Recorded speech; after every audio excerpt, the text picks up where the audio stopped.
ஸ்தோத்திரம் ஸ்தோத்திரம் ஸ்தோத்திரம். கர்த்தருடைய நாமத்துக்கு மகிமை உண்டாவதாக, கர்த்தருடைய நாமத்துக்கு கனம் உண்டாவதாக. ஹல்லேலூயா ஹல்லேலூயா.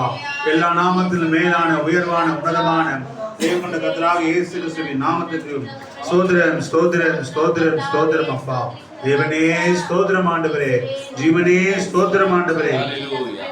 கதாதி கதாவே உமக்கு நன்றி ராஜா, நன்றி ராஜா, நன்றி ராஜா. இம்மட்டுமா எங்களை நடத்தினவரே ஸ்தோத்திரம் ஸ்தோத்திரம். எங்களை பினேசரே உமக்கு ஸ்தோத்திரம் ராஜா. ஆண்டவரே உமக்கு நன்றி ராஜா, நன்றி ராஜா. வல்லமையுள்ள தேவனே, மகத்துவம் மாட்சிமை நிறைந்தவரே உமக்கு ஸ்தோத்திரம். நேற்று மீண்டும் என்று மாறாதவரே உமக்கு ஸ்தோத்திரம் ஸ்தோத்திரம் ஸ்தோத்திரம் ஸ்தோத்திரம் ஆண்டவரே. ஆண்டவரே உமக்கு கொடான கொடு நன்றி ராஜா. உண்மையின்றி எங்களுக்கு யாரும் இல்லை ஆண்டவரே. நீரே வழியும் சத்தியமும் ஜீவனுமாய் இருக்கிற ஆண்டவரே. அதற்காக உமக்கு நன்றி செலுத்துகிறோம் ஆண்டவரே. அதற்காக உமக்கு கொடான கொடு நன்றி செலுத்துகிறோம் ஆண்டவரே. நன்றி ராஜா, நன்றி ராஜா, நன்றி ராஜா. எங்கள் பலவீன நேரங்களை எங்களை பலப்படுத்துகிறவரே ஆண்டவரே. கர்த்தாவே, எங்கள் பலவீனத்திலே பரிபூர்ண பலனே உம்மை துதிக்கிறோம் துதிக்கிறோம். இப்போதும் எங்கள் மத்தியில் வந்திருக்கிறவரே, அசைவாடுகிறவரே, எங்களுக்குள்ளாய் வாசம் செய்கிற எங்கள் ஜெயம் கொண்ட கர்த்தராகிய இயேசு கிறிஸ்துவே உமக்கு கொடான கொடு நன்றி ராஜா, நன்றி ராஜா, நன்றி ராஜா. அதை மட்டுமா எங்களை தாழ்த்துகிறோம் ஆண்டவரே. ஸ்தோத்திரம் ஸ்தோத்திரம் ஸ்தோத்திரம் ஸ்தோத்திரம் ஆண்டவரே. மறவாமல் நினைத்தீரையா, மனதார நன்றி சொல்வே. என்னை மறவாமல் நினைத்தீரையா, மனதார நன்றி சொல்வே. இரவும் பகலும் என்னை நினைந்து இதுவரை நடத்தினீரே. இரவும் பகலும் என்னை நினைந்து இதுவரை நடத்தினீரே. நன்றி நன்றி ஐயா, கோடி கோடி நன்றி ஐயா. நன்றி நன்றி ஐயா, கோடி கோடி நன்றி ஐயா. மறவாமல் மறவாமல் நினைத்தீரையா, மனதார நன்றி சொல்வே. என்னை மறவாமல் நினைத்தீரையா, மனதார நன்றி சொல்வே. ஆண்டவரே, இப்பொழுதும் நீர் எங்களை மறக்கவில்லை ஆண்டவரே. ஆண்டவரே, இம்மட்டுமாய் நீர் எங்களை நடத்தி கொண்டு வர எபினேசராக இருக்கிற ஆண்டவரே. பலவீன நேரங்களில் சோர்ந்து போன நேரத்தில் ஆண்டவரே கர்த்தாவே, எல்லா சூழ்நிலைகளிலும் எல்லா நேரத்திலும் நீர் எங்களை நடத்துவதற்காக நன்றி செலுத்துகிறோம். நன்றி ஆண்டவரே, நன்றி ராஜா, நன்றி ராஜா. இந்த ஆராதனைக்காகவும் தேவன் தாமே தொடக்கம் முதல் முடிவரை நம் நடத்தும்படியாகும். கர்த்தருடைய நாமத்தின் மகிமைக்கான ஆராதனை மேம்படியாகும். நம் வாசி சகோதரியுடைய முதல்தான் ஆலயம் கட்சிபிக்கும் முறையை கேட்டுக்கொள்வோம்.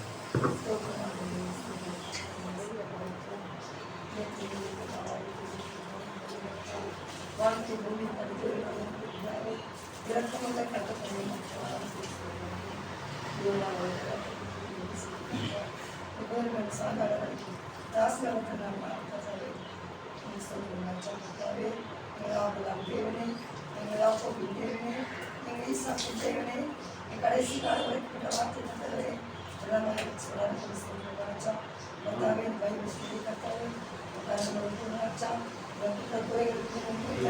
வாய் வார்த்தைகள் எல்லாரும் சியாய் மதிக்கிறார். தேடி அத்தாவே உன்னதமான வார்த்தை தந்தை மன மகிழ்ச்சியாக பாடல ஆசீர்வதிக்கிறாச்சா. பிரியப்பட தேவனே மக்களான ஸ்தோத்திரமப்பா. இதோ செய்தி கொள்ள ஆசனை மறுத்து பேசுகிற வார்த்தைக்கு நாங்கள் இன்னும் உத்தமமான அவரை கத்தோடு செய்கிறாச்சா. ஏதோ வந்து போனோம் இல்லாதபடி கத்தாவே உயிருள்ள வார்த்தையை எனக்கு கேட்டு அதன் பிரகாரம் நடக்கிறாச்சா.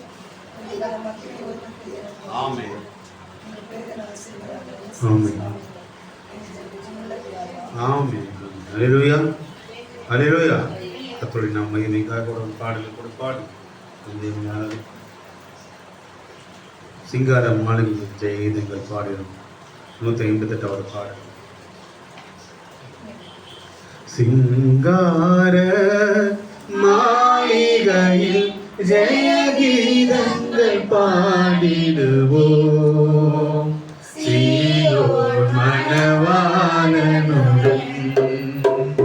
சீயோன் மணவாளனுடன். சிங்கார மாளிகையில் ஜெயகீதங்கள் பாடிடுவோம், சீயோன் மணவாளனுடன், சீயோன் மணவாளனுடன். ஆனந்தம் பாடி அன்பரை சேர்த்து ஆறுதல் அடைத்திடுவோம். ஆனந்தம் பாடி அன்பரை சேர்த்து ஆறுதல் அடைத்திடுவோம். அங்கே அலங்கார மகிமை கீழங்கள் சூடி அன்பரை மகிழ்ந்திடுவோம். அங்கே அலங்கார மகிமை கீழங்கள் சூடி அன்பரை மகிழ்ந்திடுவோம்.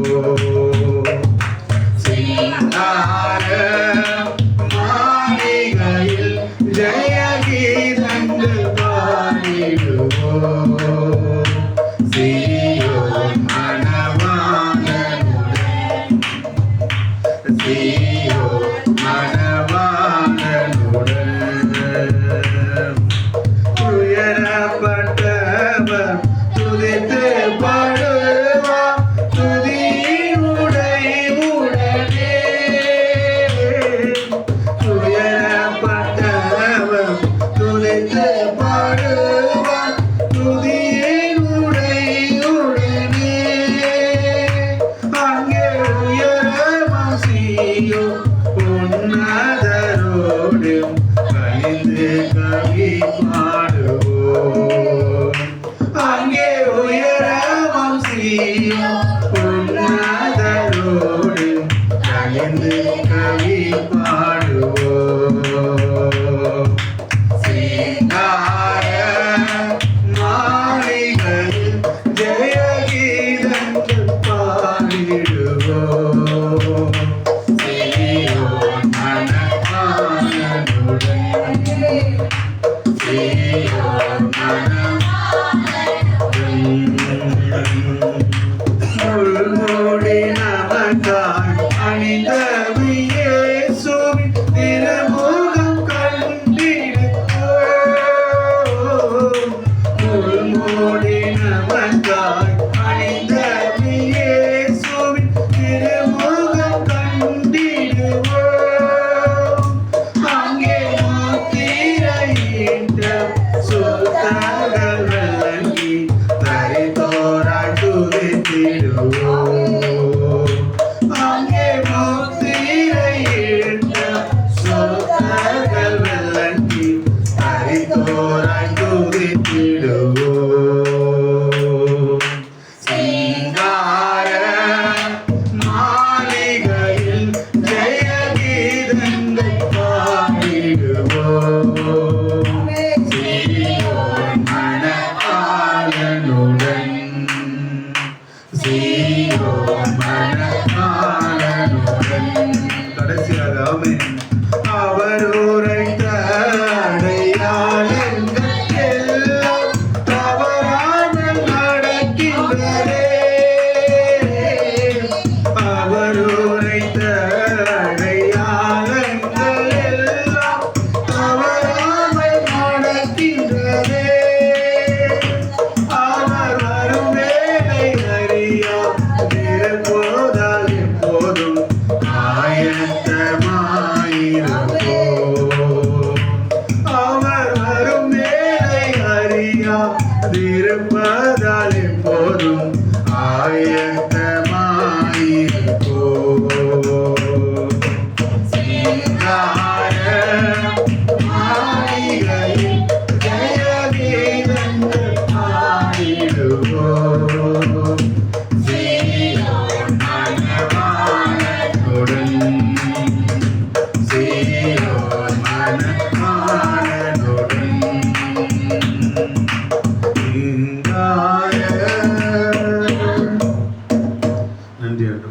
ஹல்லேலூயா ஹல்லேலூயா. ஹல்லேலூயா. நம்மளோடும் தேவன் தாமே ஆசீர்வதிப்பாராக. வார்த்தை நேரமாய் கூட இருக்கிறது. நம்ம நேரம் காலத்தினால நேரடியாக வார்த்தைக்குள்ளாக எழுதுவோம், கடந்து செல்வோம். நம்ம எழுத நின்று முன்னிலையில் இந்த பாடலை பாடுவோம். வார்த்தைக்காக நம்ம சகோதர சாங் லீடர் ஜேம்ஸ் இதனை கூட நம்ம வார்த்தையை பகிர்ந்து கொள்ளும்படியாக நம்ம முன்பாக அழைப்போம். நாம் அப்படியே நின்ற வண்ணமாய் வார்த்தைக்காக ஒரு வேத வசனத்தை வாசிப்போம். பரிசுத்த வேதாகமத்திலிருந்து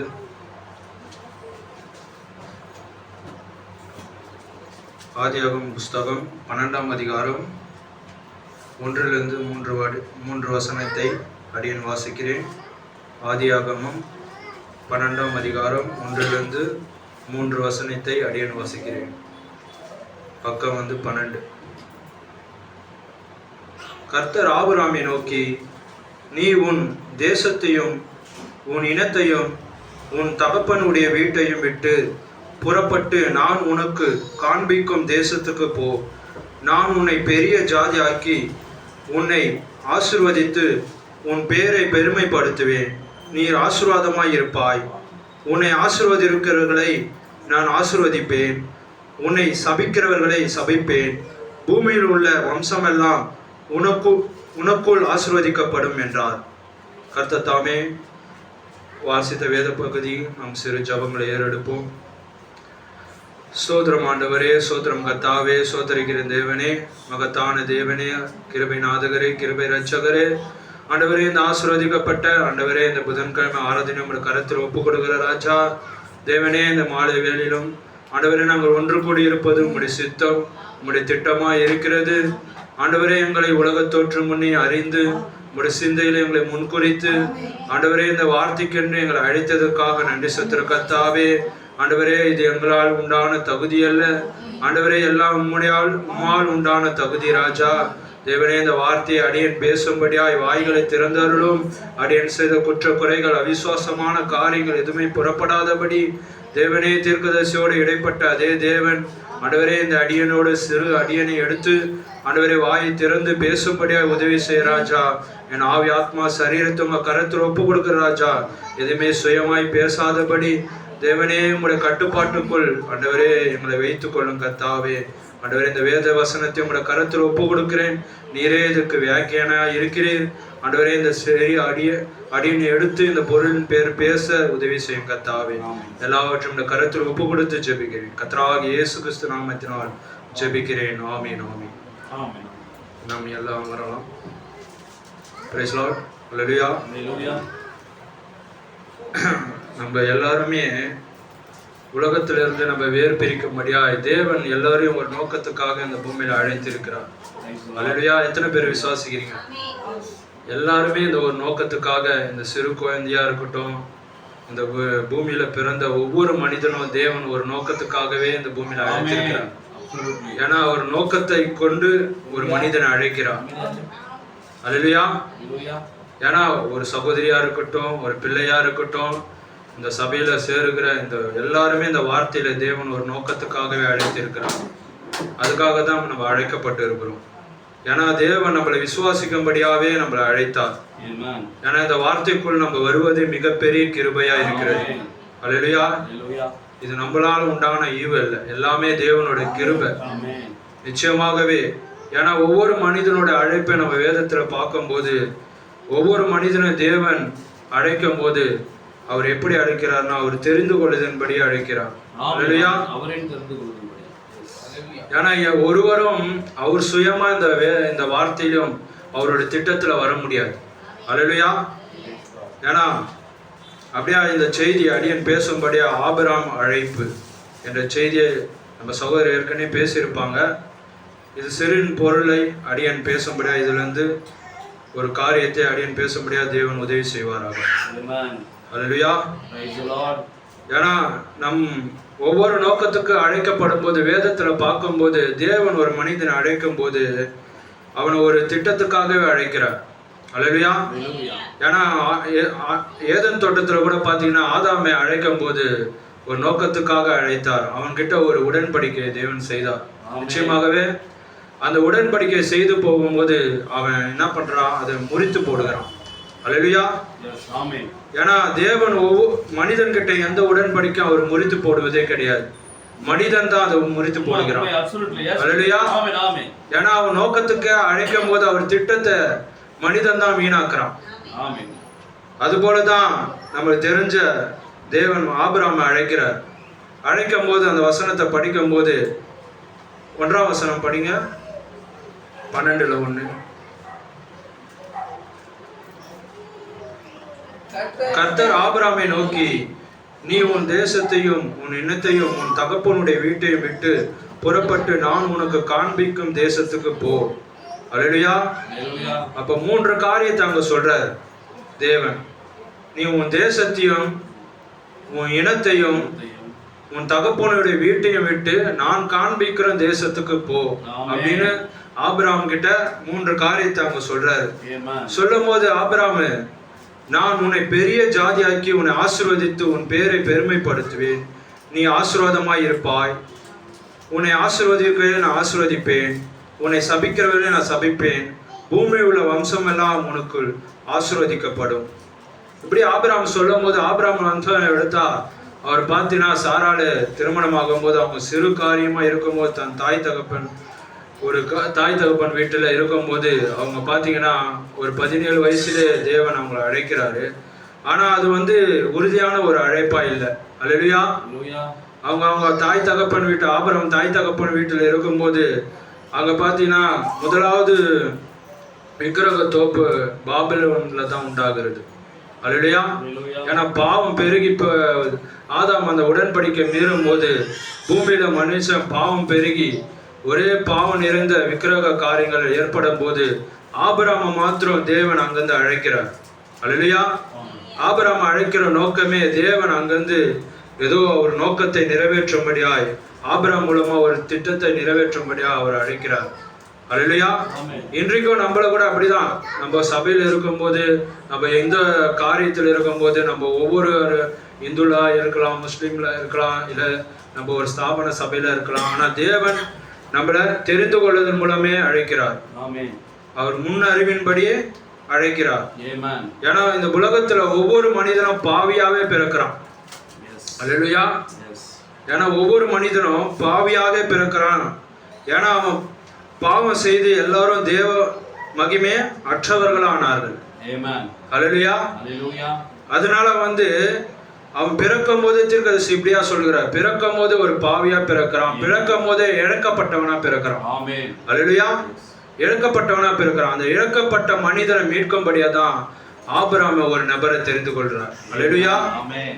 ஆபிரகாம் தெரிந்து கொள்ளும் போதே தேவன் ஒரு தகப்பனையும் ஒரு இனத்தையும் அவர் வீட்டையும் விட்டு வர அளவுக்கு அவர் தேவன் சொல்லும் போது அந்த வார்த்தையை கீழ்ப்படுகிறார். ஆபிரகாம் சிறு வயதிலிருந்து தன் குடும்பத்திலிருந்து அப்படியே பழகி இருந்தாரு. 75 வருஷமா அவர் குடும்பத்துல நல்லா சஞ்சரித்து வாழ்ந்தாரு. ஆனா திடீர்னு 75வது வயசுல ஆபிரகாம் இனத்தை விட்டு வீட்டை விட்டு வரன்னு சொல்லும் போது எப்படியா இருக்கும் ஆபிரகாம் மனசு? அல்லேலூயா. இன்னைக்கும் நம்மள ஒரு சகோதர தேவன் இன்றைக்கு நம்ம இத்தனை காரியத்துல உலகத்துல இருக்கும் போது நம்ம அந்நிய தேவனை வணங்கி இருக்கும் போது நம்ம திடீர்னு இப்படிப்பட்ட ஒரு செய்திக்குள்ள வர சொல்லும் போது நம்ம மனம் எப்படியாப்பட்ட இருக்கும்? ஒரு ஏமாற்றம் இருக்கும். அல்லேலூயா. ஏமாற்றம். அப்படியாதான் 75 வயசு அனுபவம் அவங்க தோத்து போச்சு. அல்லேலூயா. உலக அனுபவம் அவங்க தோத்து போச்சு. ஆனா தேவன் அவன் கிட்ட பேசும்போது அந்த 75வது வயசுல அவரை வெளியே கொண்டு வருகிறார். அல்லேலூயா. இன்னைக்கும் வயசு பொருட்டே இல்லை. ஒரு மனிதனுக்கு வயசு தேவனுக்கு ரட்சிக்க தேவன் ஒரு மனிதனை ரட்சிக்க வயசும் காலமும் அவசியமே இல்லை. ஒரு குழந்தைய ரட்சிப்பார், ஒரு முதியவர் ரட்சிப்பார், அவர் எப்படி வேணா ரட்சிப்பார். ஏன்னா அவர் சர்வ வல்லமை உள்ள தேவன். அல்லேலூயா.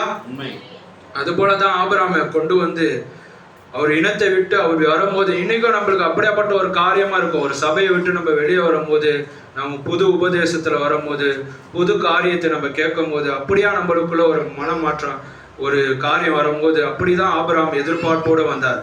ஆனா அவர் வரும்போது உனக்கு பெரிய தேசத்தை கொடுப்பேன், உனக்கு பெரிய ஜாதி ஆக்குவேன்னு சொன்னாரு. அல்லேலூயா.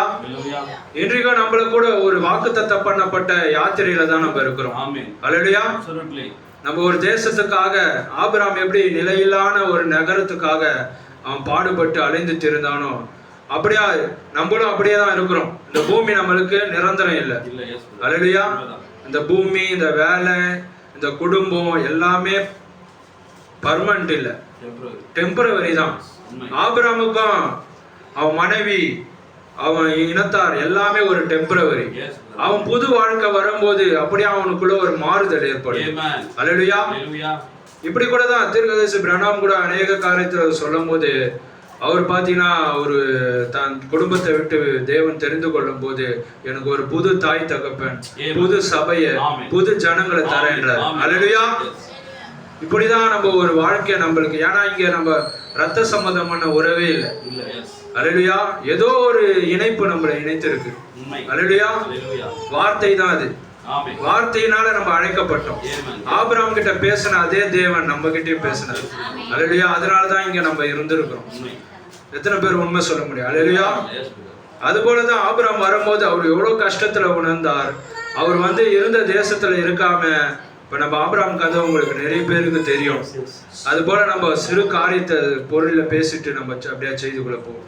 அப்படியே ஆபிரகாம் பாத்தீங்கன்னா குடும்பத்துல இருக்கும் போது அவர் பாத்தீங்கன்னா அவரு கானான் தேசத்துக்கு கொண்டு வரும்போது அப்படியே அவங்க கொஞ்சம் பஞ்சகாலம் ஏற்படும் போது அப்படியே அவர் என்ன பண்றாரு, தனக்கு உண்டான வேற ஒரு தேசத்துக்கு அவர் போறாரு. எகிப்துக்கு போகும்போது அங்க பாத்தீங்கன்னா பார்வன் மூலமா அவன் மனைவி பார்த்தா ரொம்ப அழகா இருக்கிறாங்க, சாராள். அல்லேலூயா. 65 வயசுலயே அவங்க அழகா இருக்கிறாங்க. அப்ப எப்படியாப்பட்ட, அப்போ ஒரு மேக்கப்பும் இல்லை, ஒரு எந்த ஒரு அலங்காரமும் இல்லை, ஆனாலும் அவங்க அழகாகிறாங்கன்னா அது தேவனால் தெரிந்து கொள்ளப்பட்ட ஒரு வித்து மாத்திரம் தான் அப்படி அழகா இருக்க முடியும். அல்லேலூயா. அவன் முகத்துல அழகா இருக்கிறதுனால தான் பார்வோன் அவன் தூக்கி அவனை அந்த மனைவியை ஆசைப்பட்டான். அல்லேலூயா. ஆசைப்பட்டு கொண்டு போகும்போது கூட அவன் சகோதரியா, ஏன்னா என்னை காப்பாத்தணும்னு சொல்லிட்டு என் சகோதரியா சொல்லுன்றான். அப்போ கூட பாத்தீங்கன்னா தேவன் அவனை எல்லா சூழ்நிலையும் தேவன் அவனை காப்பாத்துறார். அல்லேலூயா. தரிசனம் ஆகிறார். அல்லேலூயா. நம்ம கூட எந்த சூழ்நிலையும் நம்ம தவறி போகலாம், நம்ம எந்த சூழ்நிலையும் நம்ம மாறலாம், ஆனா தேவன் நம்மளை வாக்குத்தத்தம் பண்ணப்பட்ட தேசத்துக்கு கொண்டு போக மாதிரி நம்மளை விட்டு கொடுக்கவே மாட்டார். அல்லேலூயா. ஆபிரகாமை அப்படியே பேசி அவரோடு கூட தேவன் பயணித்தார். அப்படியே அந்த தேசத்துல பஞ்சம் உண்டாகும் போது இன்னைக்கு கூட நம்மளுக்கு கஷ்டம், துன்பங்கள், தொல்லைகள் ஏற்படலாம். ஆனாலும் நம்ம வார்த்தையின் பக்கம் நிற்கும் போது, இந்த நாளுக்குரிய தேவன் பக்கம் நம்ம, இந்த நாளுக்குரிய தேவன் சொல்லும் போது இந்நாளுக்குரிய வெளிப்பாடை நம்ம பெற்றிருக்கிறோம். அதுதான் தேவனா இருக்கிறது. அந்த வார்த்தையின் பக்கம் நம்ம இருக்கும் போது ஆபிரகாம் எப்படி நடந்தாரோ அது போல நம்மளும் நடப்போம். திசை மாறலாம், வழி தப்பலாம், ஆனா தேவன் நம்மளோடு இருக்கும் போது சரியான பாதையில நம்மளை கொண்டு போவார். ஏன்னா ஆபிரகாம் அழைத்தாரே, நம்மளே அழைத்து இருக்கிறார். அல்லேலூயா. ஆபிரகாம் அழைத்த அழைப்புல அவர் உறுதியா நின்னாரு. அல்லேலூயா. அது போல அவங்க சாராள் மனைவி அவங்க இது பண்ணும்போது அப்ப கூட அவன் அதை பத்தி பெருசா நினைக்கல. அப்ப கூட பாத்தீங்கன்னா இன்னுமா அவங்க வாக்கு தத்தத்தை ஆபிரகாம் கொடுக்கிறார் தேவன். எப்போதும் தேவன் ஒரு உடன்படிக்கை மனிதன் இடத்தில் ஏற்படுத்துறார். அல்லேலூயா. ஆபிரகாமுக்கு தரிசனமாகி ஒரு உடன்படிக்கை அங்க ஏற்படுத்தினார். அல்லேலூயா. அந்த உடன்படிக்கை ஏற்படுத்தும் போதுதான், ஏன்னா ஒவ்வொரு மனிதன்கிட்ட அவருக்கு சொன்ன காரியம் என்னன்னா, அங்க வரும்போது பிள்ளை இல்லாம தான் வர்றாரு. அவரு 75 வயசுல அவர் பிள்ளை இல்லாம தன் சகோதரன் யாரு, லோத்தை கூப்பிட்டு கொண்டு அவர் வராரு. தன் வேலைக்கார எல்லாரையும் கூப்பிட்டு கொண்டு வழியில வரும்போது அவருக்கு பாத்தீங்கன்னா அதுதான் இருந்தது. ஆனா அவர் போக போக போக தேவன் ஆசீர்வாதமா அவர் கையின் பிரயாசத்தை ஆசீர்வதித்தார். ஏன்னா அவருக்கு எந்த தீங்கு உண்டானாலும் அது தேவனே பொறுப்பாளியா எடுத்துக்கினார். நீங்க அந்த முழு வேதத்தை படிக்கும் போது ஆதியாகமத்திலிருந்து 20ஆம் அதிகாரம் படிக்கிற வரைக்கும், ஏன்னா டைம் இல்லை, நம்ம பொருளின் அடிப்படை புதுசா படிக்கும் போது ஆபிரகாமோட காரியம் ஃபுல்லா தேவன் அங்க பேசியிருப்பார். அவர் அங்க இருக்கும் போது, அவர் அழைத்த போது அவரை பாத்தீங்கன்னா அவர் எந்த ஒரு காரியத்திலும் அந்த வார்த்தைக்கு கீழ்ப்படிந்து அவர் ஜீவித்தார். அல்லேலூயா. அதன்படிதான் அவர் போகும்போது அவருக்கு 25 வருஷமா குழந்தையே இல்லை. அல்லேலூயா. 25 வருஷமா குழந்தை இல்லைன்னாலும் அவர் என்ன பண்ணாரு, ஆபிரகாம் கிட்ட காலம் தள்ள ஆனாலும் அதை விசுவாசித்து, இப்படியா தீர்க்க சொல்லும் போது அவர் விசுவாசித்து 75 வயசுல தான் ஆபிரகாம் அழைச்சார். 75 வயசுல தான் ஆபிரகாம் அழைச்சாரு. அது வரைக்கும் ஆபிரகாம், ஏன்னா ஆபிரகாம் ஒரு தீர்க்கதரிசியா இருக்கிறார். அல்லேலூயா. ஏன்னா ஆபிரகாம் எப்போதும் தேவன் ஒரு மனிதன் கிட்ட தான், தீர்க்கதரிசியோட தான் இடைப்படுவார். தீர்க்கதரிசி இல்லாம நம்மளோட இடைப்பட மாட்டார்.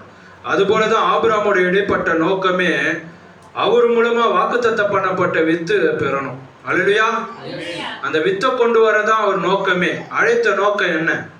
இனி கூட நம்ம அழைத்த நோக்கம் நம்ம தேவனோட வித்தா இந்த செய்தியில நம்ம பயணிக்கும் போது நம்ம உண்மையான தேவனோட வாக்குத்தத்தம் பண்ண வித்தா என்பதை நம்ம வார்த்தையோடு பொருத்தி பார்க்க வேண்டியதா இருக்குது. அல்லேலூயா. ஆபிரகாமோட பேசும் போதெல்லாம் தேவன் அவருக்கு தரிசனமானா, சாராளோட பேசவில்லை. அல்லேலூயா. ஏன்னா அங்க ஆபிரகாமோட தான் அங்க பேசுதா வேதத்துல எழுதப்பட்டிருக்கு. இன்றைக்கும் தேவன் ஒரு தீர்க்கதரிசி மூலமா தான் ஒவ்வொரு காலத்துல இடைப்பட்டு வருகிறார். அன்னைக்கு ஆதாம் கூட தேவன் பேசினாரு. அல்லேலூயா. மோசையோட தேவன் பேசினாரு. இன்றைக்கு ஆபிரகாமை அழைத்து அவரோட பேசுறாரு. ஏன்னா அவருக்குள்ள ஒரு உடன்படிக்கை ஏற்படுத்தணும் என்று. அப்படியே அவங்க பயணிக்கும் போது அவங்க பாத்தீங்கன்னா நிறைய இடத்துல அப்படியே பார்த்தா அமீர்மேற்கு ராஜா கூட பார்த்தீங்கன்னா திருப்பி அங்க ஒரு காரியத்தை ஏற்படும் போது அங்கேயும் போய் அவங்க அதுக்கு முன்னாடி பார்த்தீங்கன்னா லோத்துக்கும் அவங்க மந்தை மேய்ப்பருக்கும் வாக்குவாதம் உண்டாகுது. அல்லேலூயா. வாக்குவாதம் உண்டாகும் போது லோத்தை இட்டுன்னு வரும்போது கூடயே சகோதர அன்போட இட்டுன்னு வர்றாரு. ஆனா என்ன பண்றாரு, அப்போ கூட பார்த்தீங்கன்னா அவங்களுக்குள்ள வாக்குவாதம் உண்டாகும் போது நீ போ, உனக்கு காண்பிக்கிற தேசத்தை நீ இது பண்ணிக்கோ, நீ இடது பக்கம் போனா நான் வலது பக்கம் போறேன்னு அப்படின்னு சொல்லும் போது அவரு சமமான நிலையில சோதம் குமாரை தெரிந்து கொண்டார் லோத்து. ஆனா ஆபிரகாம் வாக்குத்தத்தம் பண்ணப்பட்ட அவருக்கு ஆஸ்தி அந்தஸ்தெல்லாம் அவர் பார்க்கல. தேவன் என்ன வாக்குத்தத்தத்துல அழைத்தாரோ அதுல அவர் உறுதியா இருந்தார். அல்லேலூயா. அது போலதான் நம்மளும் இருக்க வேண்டும். நம்மளுக்கு ஆசீர்வாதம் வருது, இன்னைக்கு அநேக ஸ்தாபன சபைகள் ஆசீர்வாதம் வருது, எனக்கு இது தரோம் அது தரோன்ட்டு அப்படி போகக்கூடாது. நம்மளுக்கு உண்மையான வாக்குத்தத்தம் என்னன்னா நம்ம நித்திய ஜீவனை பெற வேண்டியது. அதுக்காக தான் நம்ம அழைக்கப்பட்டோம். அல்லேலூயா. அந்த நித்திய ஜீவன் பெறும்படியே தான். ஏன்னா நித்திய ஜீவனை யாரு தர முடியும்? தேவன் தான் தர முடியும். இயேசு கிறிஸ்து தான் தர முடியும். அன்னைக்கு ஆபிரகாம் கூடாரத்துல ஏலோகோமியம் வரும்போது பாத்தீங்கன்னா அவர் என்ன சொன்னாரு, வாக்குத்தத்த உற்பத்தி காலத்துல உனக்கு ஒரு பிள்ளையை தருவேன் என்று சொன்னாரு. சொல்லும் போது அவங்க பாத்தீங்கன்னா அதை விசுவாசித்தாங்க. அல்லேலூயா. அதை விசுவாசித்து கொஞ்ச நாளா அவங்களுக்குள்ள அந்த கவலை கண்ணீர் இருந்தாலும் ஆனா தேவன் சொன்ன வார்த்தையை அவங்க விசுவாசித்து கொண்டே பயணித்தாங்க. அல்லேலூயா. அப்படிதான் நம்ம பயணிக்க வேண்டியதா இருக்குது. ஆனாலும் ஆபிரகாமுக்குள்ள கூட பாத்தீங்கன்னா ஒரு நம்ம ஏன்னா ஆபிரகாம் கூடாரத்துல ஏலோகிமி பேசும்போது பாத்தீங்கன்னா அவ பார்த்தா நகைக்கிறான். சாரா தான் நம்ம நகைத்தான் என்று நம்ம சொல்லுவோம். அல்லேலூயா. ஏன்னா சாரா நகைக்கும் போது ஆபிரகாமும் பார்த்தா இங்க நகைக்கிறார். அல்லேலூயா. முன்னாடி வசனம் 17ஆம் அதிகாரத்துல நம்ம படிக்கும் போது அல்லேலூயா.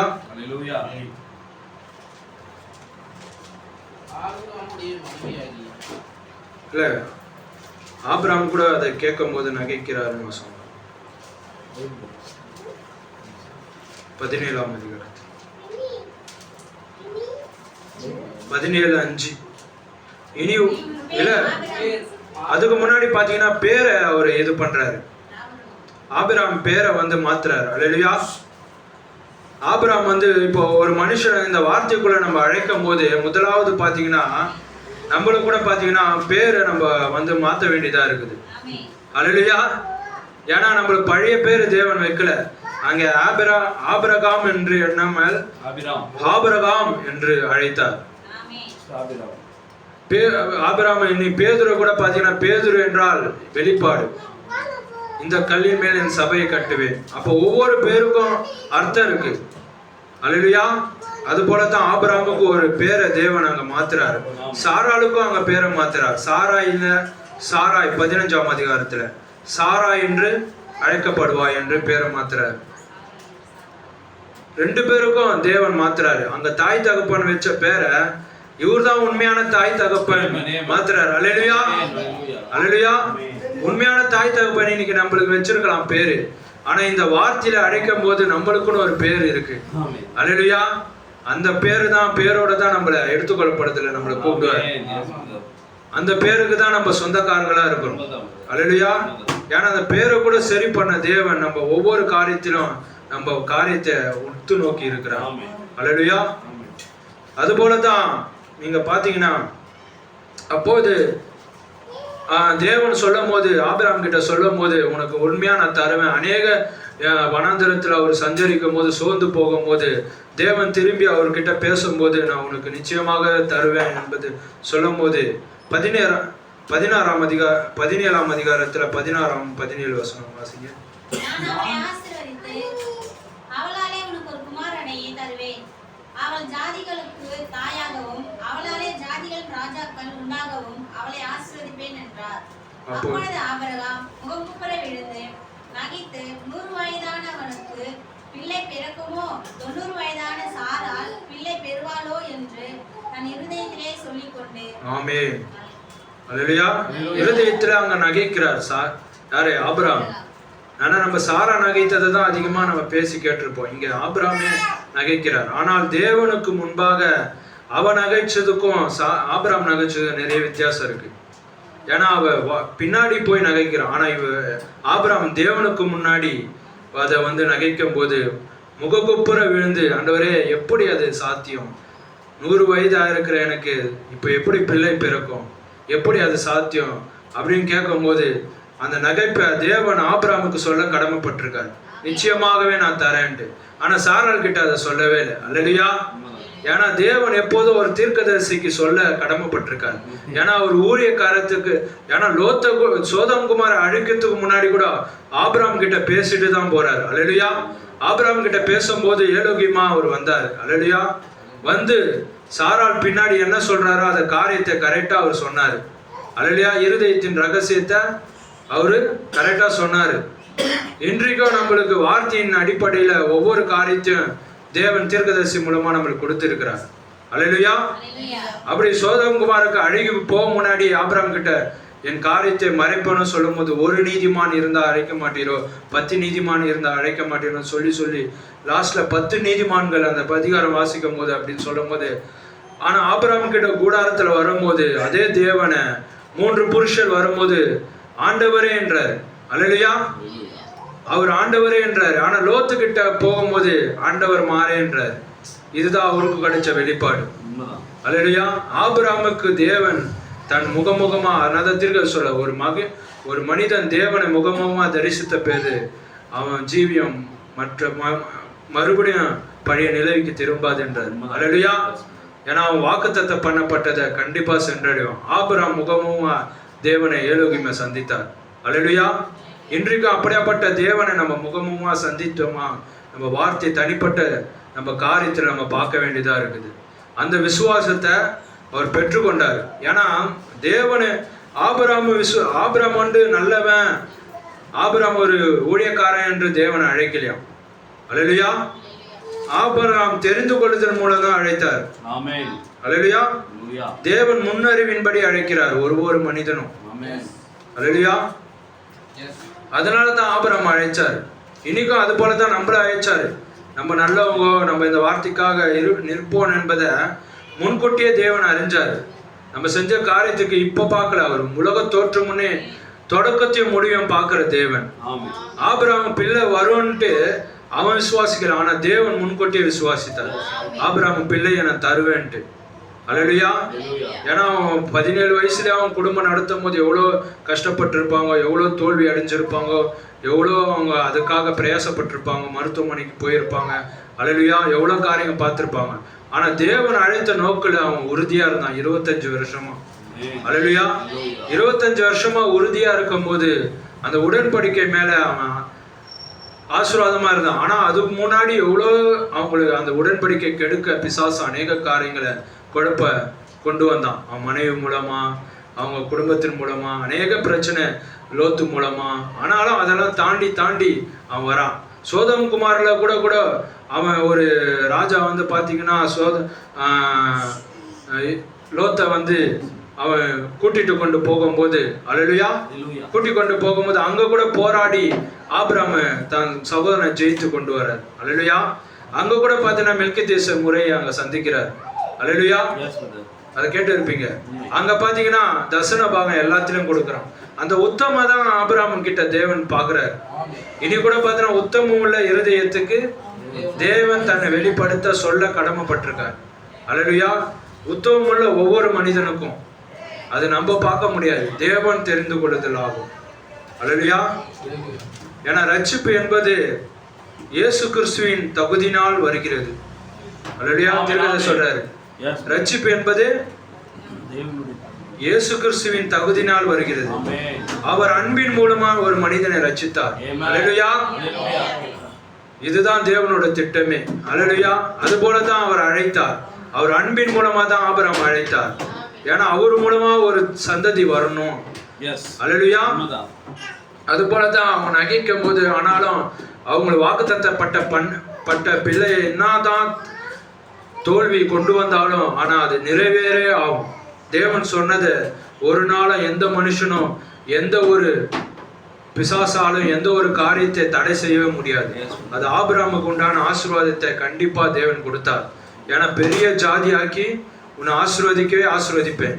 அந்த வாக்குத்தத்தத்தை ஆபிரகாமுக்கு கொடுக்க ஒரு வல்லவரா இருந்தார். அல்லேலூயா. அது போலதான் நமக்கும் ஒரு வாக்குத்தத்தை கொடுக்கும் போது அதுல நம்ம உறுதியா நிக்கணும். அதுக்காக நம்ம காத்துன்னு இருக்கணும். நம்ம என்ன போராட்டம் வந்தாலும் என்ன தோல்வி வந்தாலும் அதன் மேல பயணிக்கணும். அந்த வாக்குத்தத்தின் மேல அவர் 25 வருஷமா ஒரு நாள் 2 நாள்ல 25 வருஷமா அந்த வாக்குத்தத்தத்தை அவர் காத்து கொண்டு இருந்தார். அல்லேலூயா. 25 வருஷமா அந்த வாக்குத்தத்தை காத்து கொள்ளும் போது நம்ம ஒரு நாள் ஒரு 10 வருடம் காக்கும் போது நம்மளுக்கு எவ்வளவு சோர்வு அடையுது. அல்லேலூயா. ஒரு 15 வருஷம் போனாலும் எவ்வளவு நம்மளுக்கு பலவீனம் ஆகுது. அல்லேலூயா. உண்மைங்கள தானே. ஆனா ஆபிரகாம் ஒரு நாளும் பலவீனம் ஆகவே இல்லை. அல்லேலூயா. அது போலதான் எபேசியர் 4:1 படிங்க.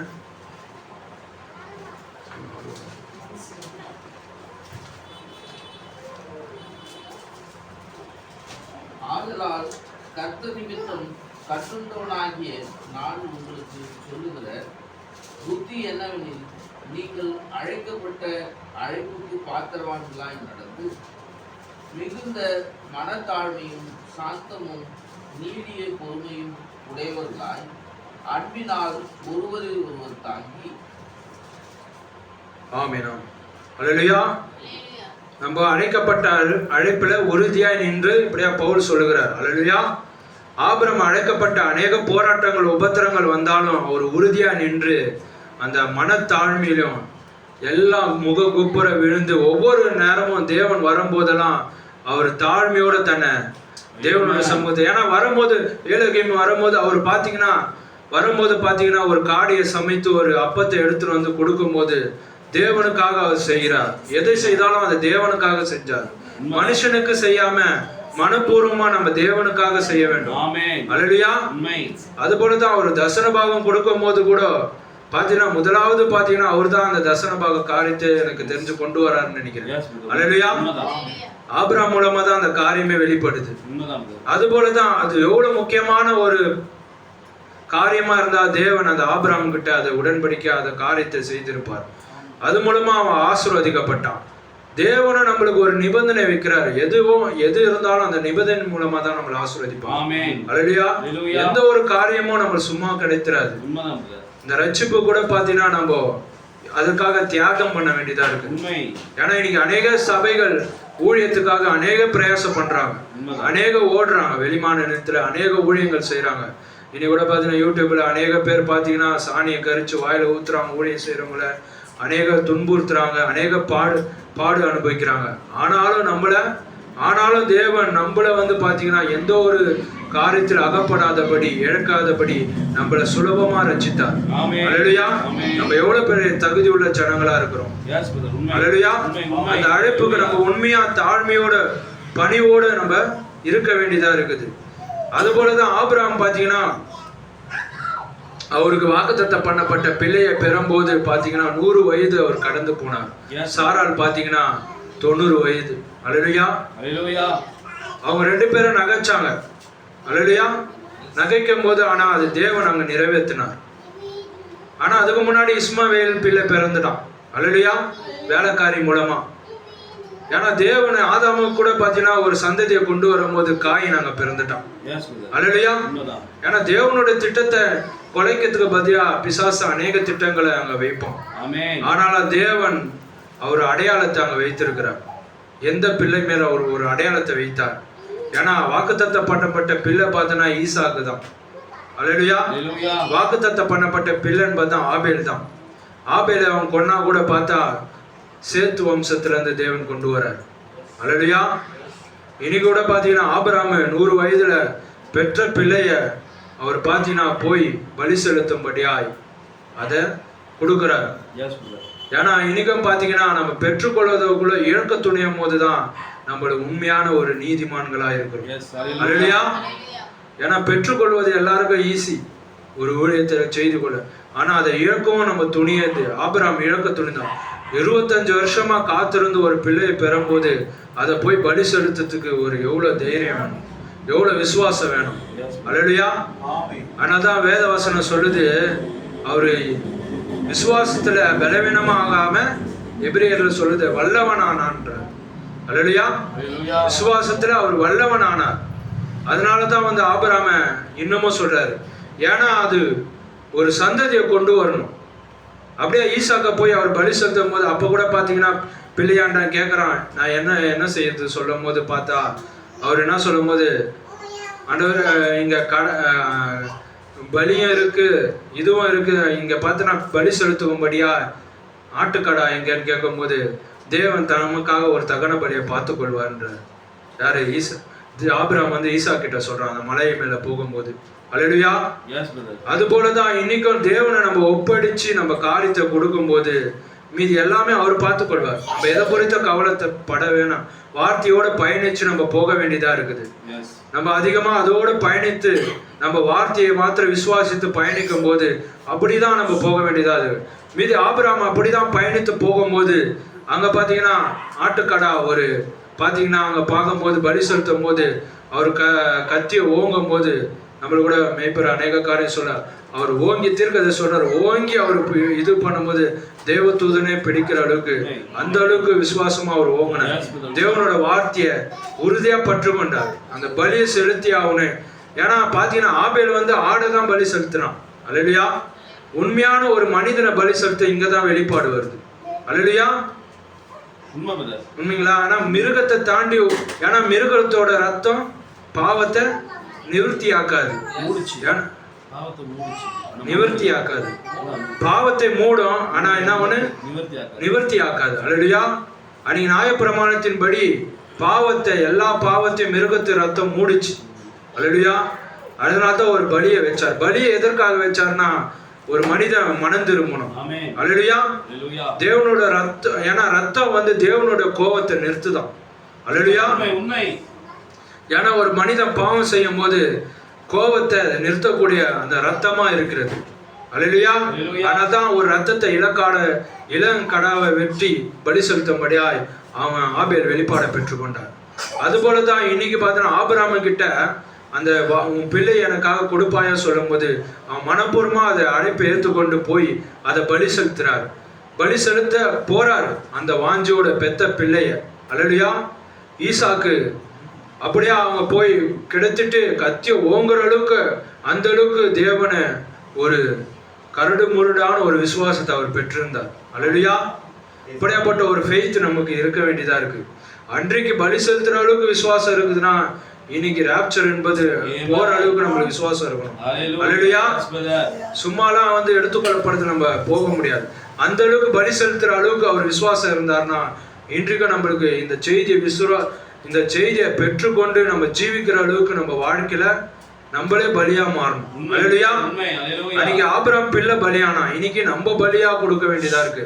நம்ம ஏன்னா புத்தி உள்ள ஆராதனை என்ன சொல்லுது வேதம்? உங்க ஜீவ பலியே புத்தி உள்ள ஆராதனையா இருக்குது. உங்க சரீரத்தை கொடுப்பதே புத்தி உள்ள ஆராதனையா இருக்கிறது. நம்ம முழுமையா தேவன் நம்மளை எதிர்பார்க்கிறார். ஆட்டுக்கடாவையோ அங்கே உன்னையே பலி பீடத்துல வெய்யுன்றார் தீர்க்கதரிசி. அல்லேலூயா. அப்படிப்பட்ட ஒரு பலியை தான் தேவனை எதிர்ப்பாரு. ஏன்னா பலியை பார்க்கல கீழ்ப்படிதல உத்தமம். ஏன்னா ஆபிரகாம் பார்த்தா கீழ்ப்படிஞ்சார். சொன்ன ஒவ்வொரு வார்த்தைக்கும் அவர் மாம்ச பிரகாரமா அநேக தவறுகள் இருந்தாலும் அதெல்லாம் தேவன் தீர்க்க சொல்றார். அதெல்லாம் தேவன் பேசல. ஆனா அவர் வேதத்துல என்ன சொன்னாரோ அதை தான் பேசுறார். அல்லேலூயா. ஏன்னா தேவன் ஒரு மனுஷனை அழைக்கும் போது என்ன காரியம் தவறி போனாலும் ஆனா தேவன் அவரை பாதுகாக்க வல்லவரா இருக்கிறார். அந்த ஊழியர் அந்த தீர்க்கதரிசிய அவர் பொறுப்பாளி. அல்லேலூயா. உண்மை. அவன் விழுந்து போனாலும் அவனை தூக்குவது யாரு? தேவனே.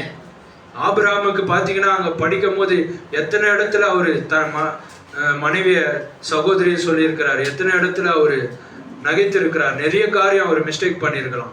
ஆனாலும் தேவனை அந்த ஊழியக்காரனை உறுதிப்படுத்தி கொண்டே வந்தார். ஏன்னா அவர் அந்த மூலமா ஒரு சந்ததியை கொண்டு வர. அல்லேலூயா. இது போலதான் நம்ம மூலமா ஒரு ரட்சிப்பை கொண்டு வர்றதுக்காக தான் இந்த பூமியில நம்மளை வச்சுன்னு இருக்கிறார்.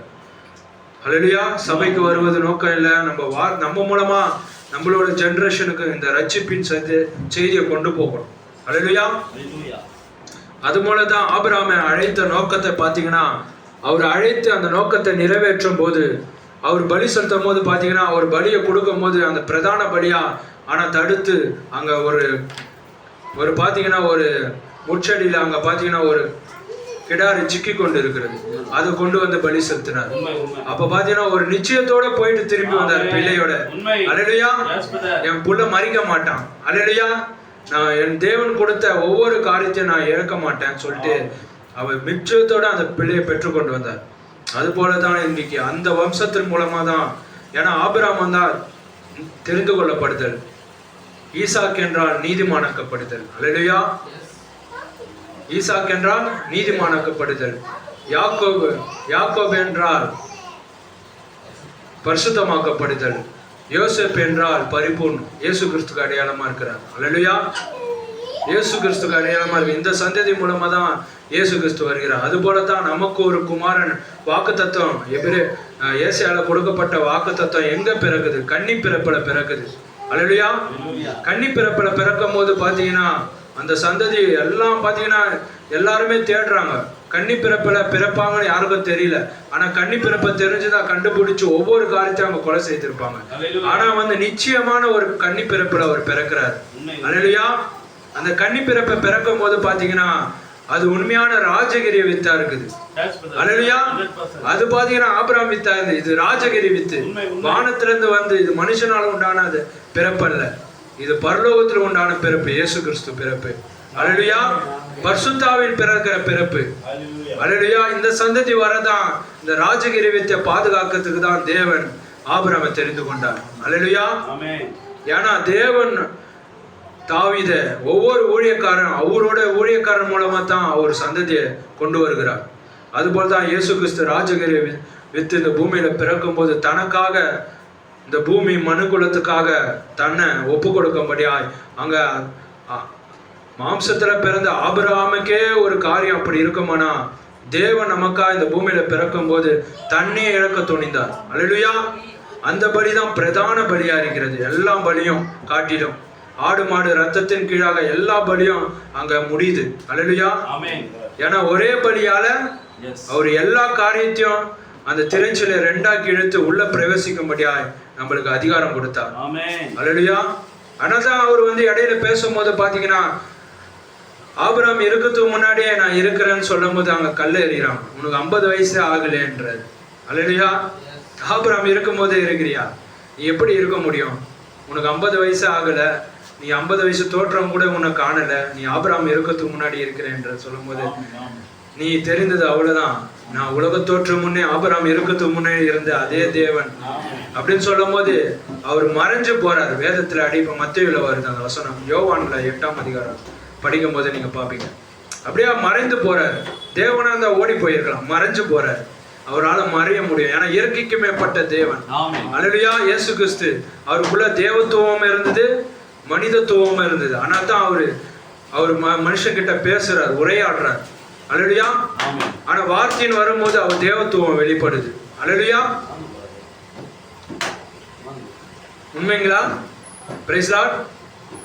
அல்லேலூயா. அது போலதான் பாத்தீங்கன்னா தேவத்துவம் அவங்க வெளிப்படும் போது அவர் மறைஞ்சு போகிறார். இன்றைக்கும் அப்படியேப்பட்ட ஒரு காரியம் தான் நமக்குள்ள இருக்க வேண்டியதா இருக்கிறது. அல்லேலூயா. அது போலதான் சிலுவையில அடிக்கப்பட்டு பிரதான பலியா அங்க ஈசாக்கு காப்பாற்றப்படணும், ஒவ்வொரு பரிசுத்தவானும் காக்கப்படணும்ட்டு இயேசு கிறிஸ்து நமக்காக பலியானார். உனக்காக எனக்காக 2000 வருஷத்துக்கு முன்னாடியே இயேசு கிறிஸ்து பலியானார். அதனாலதான் நம்ம இன்னைக்கு ரட்சிப்பின் சந்தோஷத்தை காணறோம். அல்லேலூயா. அந்த அழைப்புல தான் நம்ம உறுதியா இருக்கிறோம். உண்மைங்களா? எத்தனை பேர் சொல்ல முடியும்? ஏன்னா அதே மாறாத தேவன் தான் இன்னைக்கு கல்வாரி சிலுவையில ஒவ்வொரு மனிதனும் இழக்கக்கூடாதுன்னு சொல்லிட்டு தன்னையே ஒப்பு கொடுத்தார். ஒரே குமாரன் நமக்காக பலியா கொடுத்தார். அந்த குமாரன் கர்த்தராகிய இயேசு கிறிஸ்து நமக்கு அவர் தேவனாகவும் அவர் மறுபடியும் உயிரோட எழுந்தார். அல்லேலூயா. அவர் மரணம் கூட அவரை பூட்டி வைக்க முடியல. அல்லேலூயா. நானே உயிர்த்தெழுதலும் ஜீவனமா இருக்கிறேன் என்று சொன்னார். இது போலதான் ஆபிரகாமுக்கு கொடுத்த அதே தேவன் தான் நம்மளுக்கு வாக்குத்தத்தமா பிள்ளை கொடுத்த இந்த மனித குலத்துக்கு இயேசு கிறிஸ்து அருமைய ரட்சகர் இயேசு கிறிஸ்து நம்மளுக்கு கொடுத்தார். இயேசு கிறிஸ்து இருக்கும் போது எந்த ஒரு அவிசுவாசமோ எந்த ஒரு பலவீனமான காரியம் அங்க இல்லை. அல்லேலூயா. திருக்க சொல்றாரு, எந்த ஒரு பலவீனமான காரியம் அவருக்கு முன்னாடி நிக்க முடியலையா. அல்லேலூயா. எந்த ஒரு வியாதியும் அவருக்கு முன்னாடி நிக்க முடியலையா. ஏன்னா அந்த அளவுக்கு இயேசு கிறிஸ்து அங்க இருந்தார். ஏன்னா முழுக்க முழுக்க அங்க இருந்தது தேவனே. ஏன்னா பழைய ஏற்பாட்டு எல்லாமே பழைய ஏற்பாட்டு ஏழுக்கும் தான் புதிய ஏற்பாட்டு கர்த்தராகிய இயேசு கிறிஸ்துவா இருந்தார். அல்லேலூயா. அவர் மரித்து ஒவ்வொரு சபை காலத்துல அப்படியே இடைப்படுறார். அல்லேலூயா. பெந்தெகோஸ்தே 120 பேர் மத்தியில இடைப்பட்டார். அல்லேலூயா. அது போல பவுலை அழைக்கிறார். பவுலை அழைக்கும் போது அவன் எல்லா காரியத்தை விட்டு வர வேண்டியதா இருக்குது. இன்னைக்கு நம்ம ஒரு பிரிந்து வருதலா இருக்க வேண்டியதா இருக்குது. நம்ம பிரிக்க வேண்டியதா இருக்குது. அல்லேலூயா. நம்ம விட முடியாத ஏதாவது இருக்கும் என்றால் அதை முழுமை இருதயத்தோட நம்ம விட வேண்டியதா இருக்குது. ஒரு சிறு காரியம் தானே, ஒரு டிவி பாக்குறதோ ஒரு காரியம் தானே, இதெல்லாம் பண்ணலாமா அது பண்ணலாமா இது சரியாயிடுமே அப்படி நினைக்க கூடாது. ஒவ்வொரு காரியத்தை நம்ம விடும் போது அது தேவன் முற்றிலுமா அதை நம்மளை வாக்குத்தத்தம் பண்ணப்பட்ட தேசத்துக்கு கொண்டு போற அளவுக்கு நம்மளை தகுதிப்படுத்துவார். அல்லேலூயா. அதுதான் நம்மளோட வேலையா இருக்கிறது. அது போலதான் நம்ம தீர்க்கதரிசி பிரணாம் கூட பாத்தீங்கன்னா எவ்வளவோ கஷ்டம் மத்தியில இந்த அமெரிக்கா தேசத்துல இருந்தார். அல்லேலூயா. அவர் அமெரிக்க தேசத்துல ஒரு கஷ்டப்பட்டு வாழ்ந்து அவர் சாதாரண ஒரு மனிதனா இருக்கும்போது அவர் தீர்க்கதரிசியா கூட அவருக்கு தெரியல. ஆனா ஒவ்வொரு காரியத்தை அவர் ஊழியம் நிறைவேறும் போதுதான் அவருக்குள்ள ஒவ்வொரு ஊழியமும் நிறைவேறுது. அல்லேலூயா. அவர் பார்த்தீங்கன்னா பிள்ளையா பிறக்கும் போதே தேவன் அவருக்குள்ள பிறக்கும் போதே அவர் முன்குறிச்சார். அவன் தாய் தகப்பனை பிரிந்து வருகிறார். அவருக்குன்னு ஒரு ஊழியம் அழைக்கப்பட்டிருக்கு. தீர்க்கதரிசி பிரணாமுக்குன்னு ஒரு ஊழியம் கொடுக்கப்பட்டிருக்கு. அதனால புகைப்பிடிக்காதே, மது அருந்தாதே, எல்லா காரியத்தையும் சொல்லி சொல்லி கொண்டு வந்து அவர் ஒரு இந்த புறஜாதிக்குன்னு ஒரு தீர்க்கதரிசி அவரை நியமிச்சிருக்கிறார். அல்லேலூயா. ஒவ்வொரு சபை காலத்துல பவுல் முதலாம் சபை காலத்துக்கு வந்திருக்கலாம். ஆனா இந்த கடைசி கால தூதர் நம்மளுக்கு வரும்போதுதான் முழு தேவ ரகசியம் நம்மளுக்கு நிறைவேறுது. அல்லேலூயா. அதுதான் நம்ம பார்க்க வேண்டியதா இருக்கிறது. எத்தனை பேர் சொல்ல முடியும்?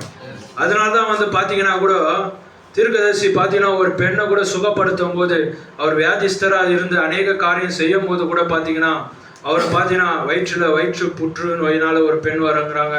அநேக பேர் இந்த செய்தியில படிக்கும் போது அநேகரை சுகப்படுத்துறாரு.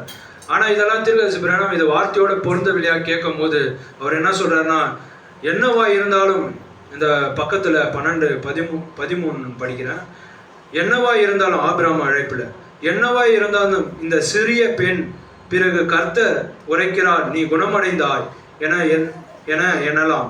அவளுக்கு வெளிப்படுத்தப்பட்டு சொல்லப்பட்டதே என்றால் வெளிச்சம் வந்தபடியால் அந்த பெண் சுகமடைவதை கண்டேன். இல்லை என்றால் நான் அதை கூறியிருக்கவே மாட்டேன். அப்படியானால் பேசுவது நான் அல்ல, அது தேவனாய் இருக்கிறது. அல்லேலூயா. வெளிச்சம் ஒரு காரியம் தேவன் அவருக்கு முன்னாடி ஒரு காரியத்தை சொல்லும் போதுதான் அவர் சுகத்தையே தரார். ஒரு தூதன் அவருக்கு முன்னாடி இருக்கிறார். ஆபிரகாம் முன்னாடி ஒரு தூதன் இருந்தார். அல்லேலூயா. இன்றைக்கு தீர்க்கதரிசிக்கு முன்னாடியும் ஒரு தூதன் அவர் வழிநடத்தும்படியாய் அந்த கர்த்தருடைய தூதன் அவர் கூட எப்போதும் இருக்கிறார். இன்றைக்கு நம்மளுக்காக ஒரு தூதன் கொடுக்கப்பட்டு இருக்கிறார். எத்தனை பேர் விசுவாசிக்க முடியும்? அல்லேலூயா. நம்ம ஒவ்வொருவருக்காக ஒவ்வொரு தூதன் தேவன் இந்த பூமியில வச்சிருக்கிறார். அது போலதான் அவரு அப்படியா அந்த காரியத்தை சொல்லும் போது அவருக்கு முன்னாடி எந்த ஒரு தீர்க்கதரிசி பிரணாம் கூட சொல்ல, உங்க முன்னாடி நீங்க அவிசுவாசமா இருந்தா இந்த ஜப மேடைக்கு வராதீங்கன்றார். அல்லேலூயா. உங்களுக்குள்ள ஒரு அவிசுவாசத்தோட ஒரு எண்ணமா இருக்குமென்னால் இந்த ஜப வரிசையில வராதிங்க. உங்களை சரிப்படுத்தி கொண்டு வருங்க. என்னால ஒன்றும் செய்ய முடியாது. ஏன்னா உங்க விசுவாசமே உங்களுக்கு சுகத்தை தரன்றார். அல்லேலூயா. ஏன்னா உங்களுக்குள்ள விசுவாசம் தான். ஆபிரகாமுக்குள்ள இருந்த விசுவாசம் தான் அவர் வாக்குத்தத்தம் பண்ணப்பட்ட தேசம் வரைக்கும் கொண்டு போச்சு. அல்லேலூயா. பிரணாமுக்குள்ள இருந்த விசுவாசம் தான் எல்லா ஊழியத்தையும் தேவன் அவருக்குள்ள இருந்து நிறைவேற்றுறார். அல்லேலூயா. ஆபிரகாமை எப்படி அழைத்தார்னா, தேவன் தம்முடைய சுயபக்தி தெரிந்து கொள்வதன் மூலம் நேர்மையான இருதயத்துடன் ஒருவரை, அவர் ஆசீர்வதிக்கக்கூடிய ஒருவரை தேசம் முழுவதிலும் தேசத்தில் உள்ள எல்லா ஜனங்களும் தேடி ஆபிரகாமை தெரிந்து கொண்டார். சுயாதிபதி. அல்லேலூயா. எல்லா தேசத்திலும் தேர்ந்தெடுத்து சுயாதிபதி மூலமாய் ஆபிரகாமை தெரிந்து கொண்டார். அல்லேலூயா. அதுபோல அவரோட சுயாதிபதி தான் இனி யாருக்கிட்டையும் கேட்க வேண்டாம். அவர் சொந்த ஓன் முடிவு. அல்லேலூயா. ஏன்னா அவர் ஒரு வார்த்தை சொல்லிட்டாருன்னா அதை மாற்ற மாட்டார். அல்லேலூயா. ஏன்னா எந்த ஒரு ஆலோசனைகளும் அவருக்கு இல்லை. ஆலோசனை கர்த்தர் யாரு? அல்லேலூயா. கர்த்தராகிய இயேசு கிறிஸ்து தான், தேவன் தான். அவரே ஆலோசனை கர்த்தர், அவரே நித்திய பிதா, அவரே வல்லமை உள்ள தேவன். அவருக்கு எந்த ஒரு காரியமும் கிடையவே கிடையாது. அவரை கேட்க யாருக்கும் அதிகாரம் கிடையவே கிடையாது. அல்லேலூயா. பிரணாமுக்குள்ள இருந்து எந்த ஊழியத்தை வேணா அவர் செய்வார். அல்லேலூயா. என்ன காரியத்தை நீ மனவாட்டியை கூட எப்படி வேணா அவர் பயன்படுத்துவார். யாருக்கும் என்ன கேட்க தேவன் இந்த பூமியில நம்ம உயிரோடு இருக்கிற வரைக்கும் நம்மளை என்ன நோக்கத்தை வைத்திருக்கிறாரோ அந்த அழைப்புல நம்ம உறுதியா நிற்க வேண்டியதா இருக்கிறோம். அல்லேலூயா. அதுக்காக தான் அந்த பூமியில இருக்கிற ஒவ்வொரு மனிதனும் நம்மளை அழைத்திருக்கிறார். உண்மைங்களா? அப்படி கூட தான் தீர்க்கதரிசி பிரணாம் கூட பாத்தீங்கன்னா ஆபிரகாம் லிங்கத்தை பத்தி பேசும்போது, ஆபிரகாம் லிங்கத்தை அன்னைக்கு ஆதி ஆமத்துல பேசின ஆபிரகாம் லிங்கத்தை இங்க பாத்தீங்கன்னா தீர்க்கதரிசி பிரணாம் பேசுறார். ஆபிரகாம் லிங்கம் பாத்தீங்கன்னா ஒரு செருப்பு தைக்கிறவர். அல்லேலூயா. அமெரிக்கால ஒரு பெரிய அதிபரா இருந்தவர். அல்லேலூயா. கருப்பினர் மக்களுக்காக அவர் போராடினவர். அல்லேலூயா. அநேக கருப்பின மக்களை அவர் போராடி அவர் ஒரு நல்ல ஆட்சி செய்தார் என்றார் தீர்க்கதரிசி பிரணாம். அவர் பயங்கரமான ஒரு ஆட்சி. ஆனா தீர்க்கதரிசி அன்னைக்கு ஏலோகியம் பேசின அதே வார்த்தை இன்னைக்கு பாத்தீங்கன்னா மனுஷகுமாரன் இவருக்குள்ள இருந்து வெளிப்படுறார். இவருக்குள்ள இருந்து அதே ஆபிரகாம் லிங்கத்தை பத்தி இன்னைக்கு அமெரிக்கா தேசத்துல இருக்கிற ஒரு ஆபிரகாம் லிங்கத்தை பத்தி யாரு? தீர்க்கதரிசி பிரணாம் பேசுறார். அவருடைய வார்த்தையை நிரூபித்தல் என்ற செய்தியில. அல்லேலூயா. அப்படியே அங்க பேசும்போது பாத்தீங்கன்னா ஆபிரகாம் லிங்கம் குறித்து பேசும்போது அங்க இராணுவத்தில் இருக்கும் போது ஒரு பையன் பாத்தீங்கன்னா அந்த யுத்தத்துல இருக்கும் போது பாத்தீங்கன்னா அந்த யுத்தத்துல இருக்க முடியாதுன்னு சொல்லிட்டு கொஞ்ச காலத்துல அதுல பிரிந்து போறான். அல்லேலூயா.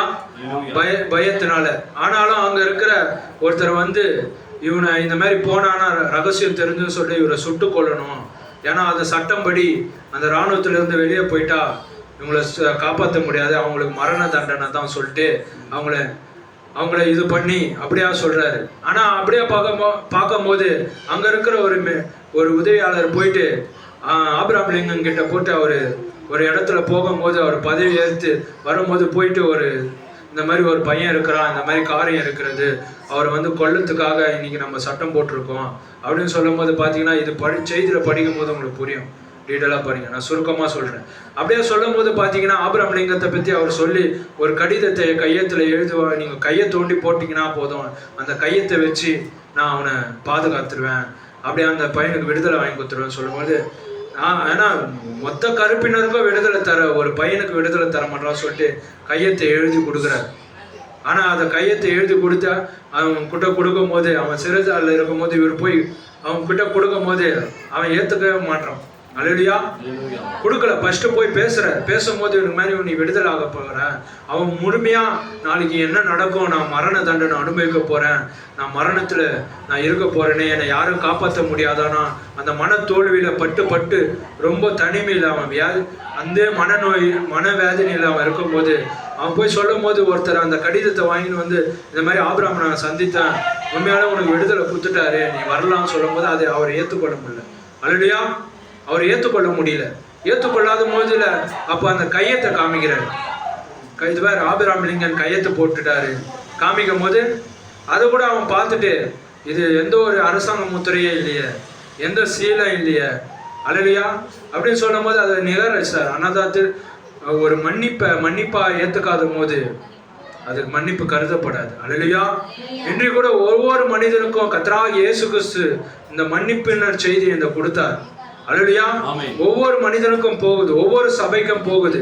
ஆனா அதை மன்னிப்பா அவங்க ஏத்துக்காத போது அது மன்னிப்பா கருத அவங்க நியாய தீர்ப்பை ஸ்ட்ரெயிட்டாவே அவங்க பெற்றுக்கொள்கிறான். ஏன்னா முத்திரை என்பது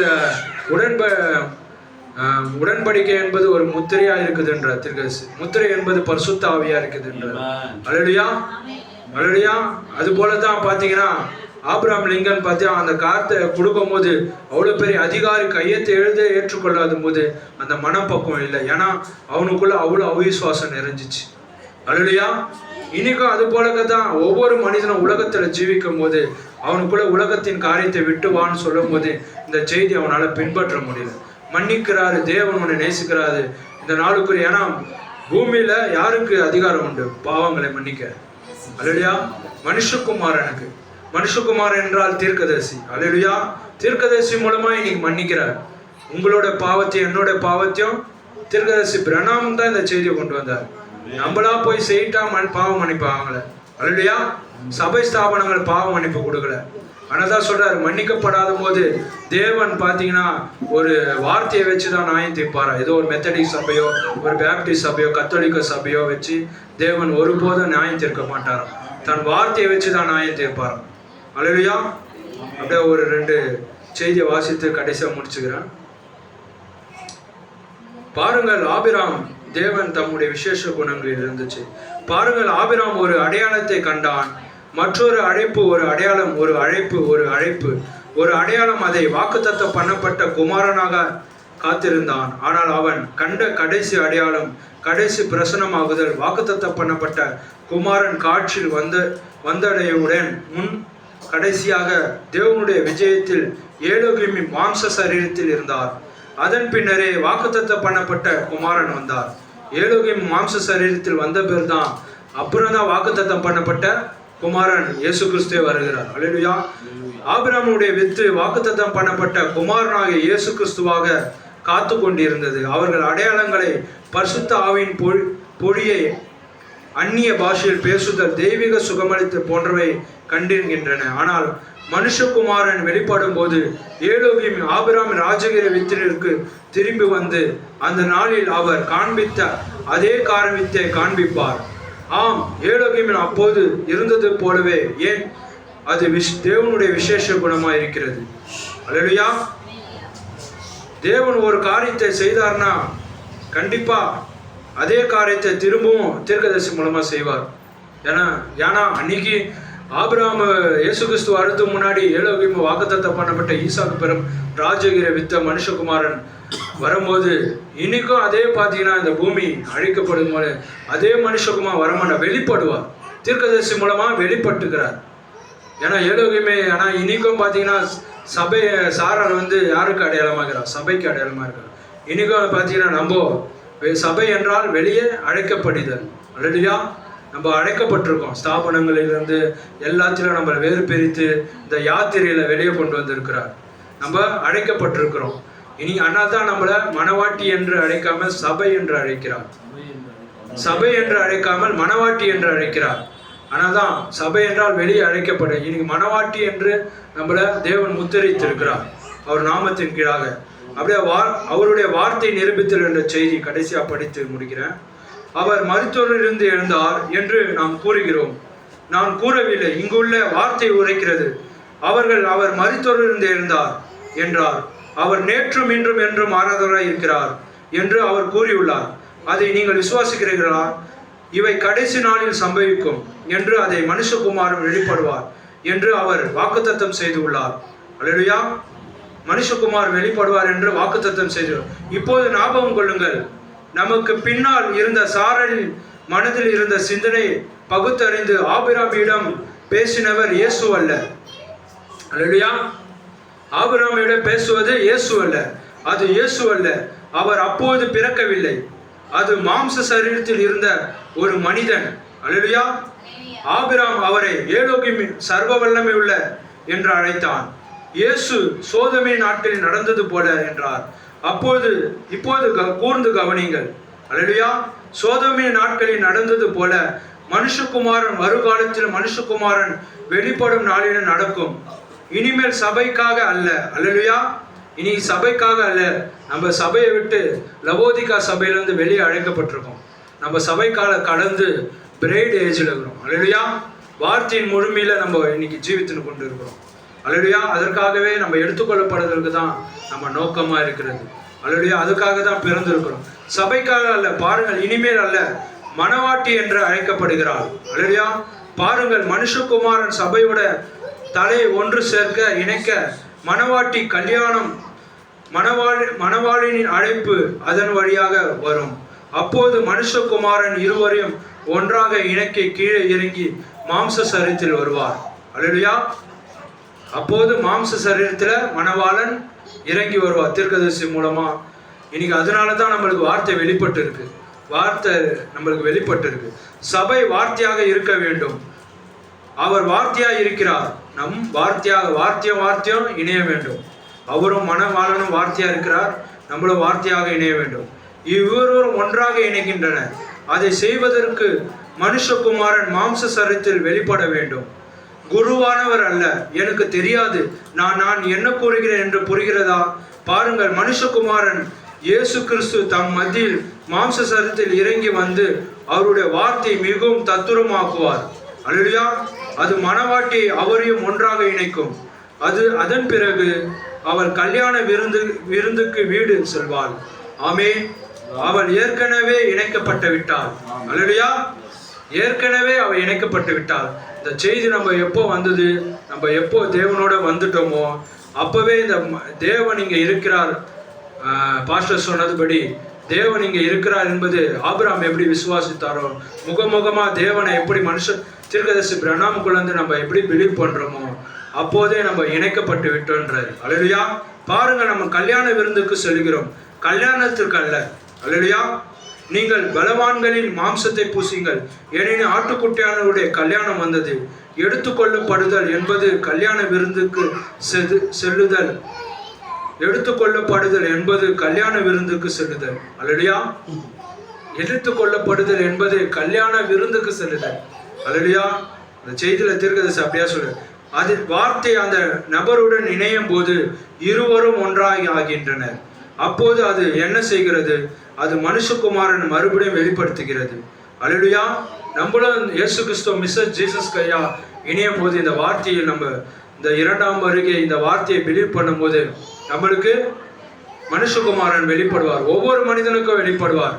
எனக்கு மாத்திரம் இல்லை, எல்லாருக்கும் இங்க இருக்கிற ஒவ்வொருவரும். சபைக்கான அல்ல, வேத சாஸ்திரிகள் அல்ல, எந்த சபைக்காக அல்ல. இந்த வேத சாஸ்திர மனுஷகுமாரன் வார்த்தையும் சபையும் ஒன்றாக ஆகிவிடுகிறது. மனுஷகுமாரன் என்னென்ன செய்தாரோ அவர் வார்த்தையா இருக்கிறார். சபையும் அதையே செய்கிறது. ஆமென். சபையும் அதையே செய்யுமா. மனுஷகுமாரன் என்னென்ன செய்தாரோ அதே போல சபையும் அதே காரியத்தை செய்யும். அதுக்காக தான் ஆபிரகாமை அன்னைக்கு அழைத்தார். ஏன்னா வாக்குத்தத்தம் பண்ண அவருக்கு நிம்மதியான ஒரு இடத்தை கொடுத்தார். ஏன்னா ராஜகிரி வித்து வரும்போது அவர் உயிரோட கொண்டு வந்தார்.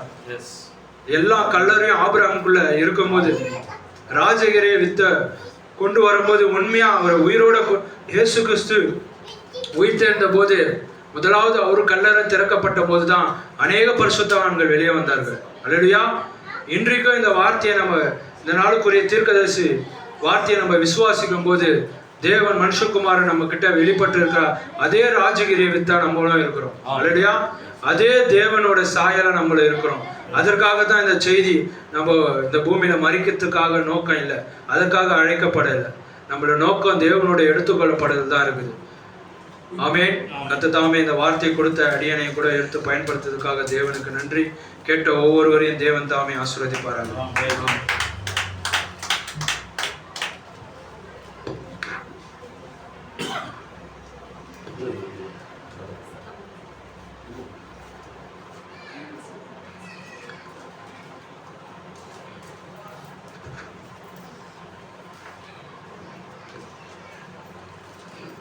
உண்மையாகவே ஒரு மனிதனுடைய அவன் ஆவிக்குரிய வாழ்க்கையில எப்படி வளர்ந்திருக்கிறான்றத ஒவ்வொரு மனிதனுக்கும் இந்த பிரசங்க பீடத்தை கொடுக்கும்போது தான் அது உறுதிப்படுத்தப்படுகிறது.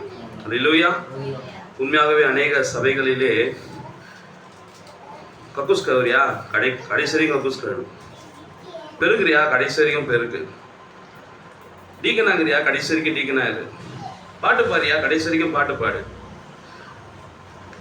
அஸ்டன் உதவி போதகராகிறியா கடைசி வரைக்கும் உதவி போதகராகவே இரு, சபைக்கு விசுவாசியா வரியா கடைசி வரைக்கும் விசுவாசியா வந்துட்டு போ. இது சபைகள் எடுக்கிற முடிவு, ஸ்தாபனம் எடுக்கிற முடிவு.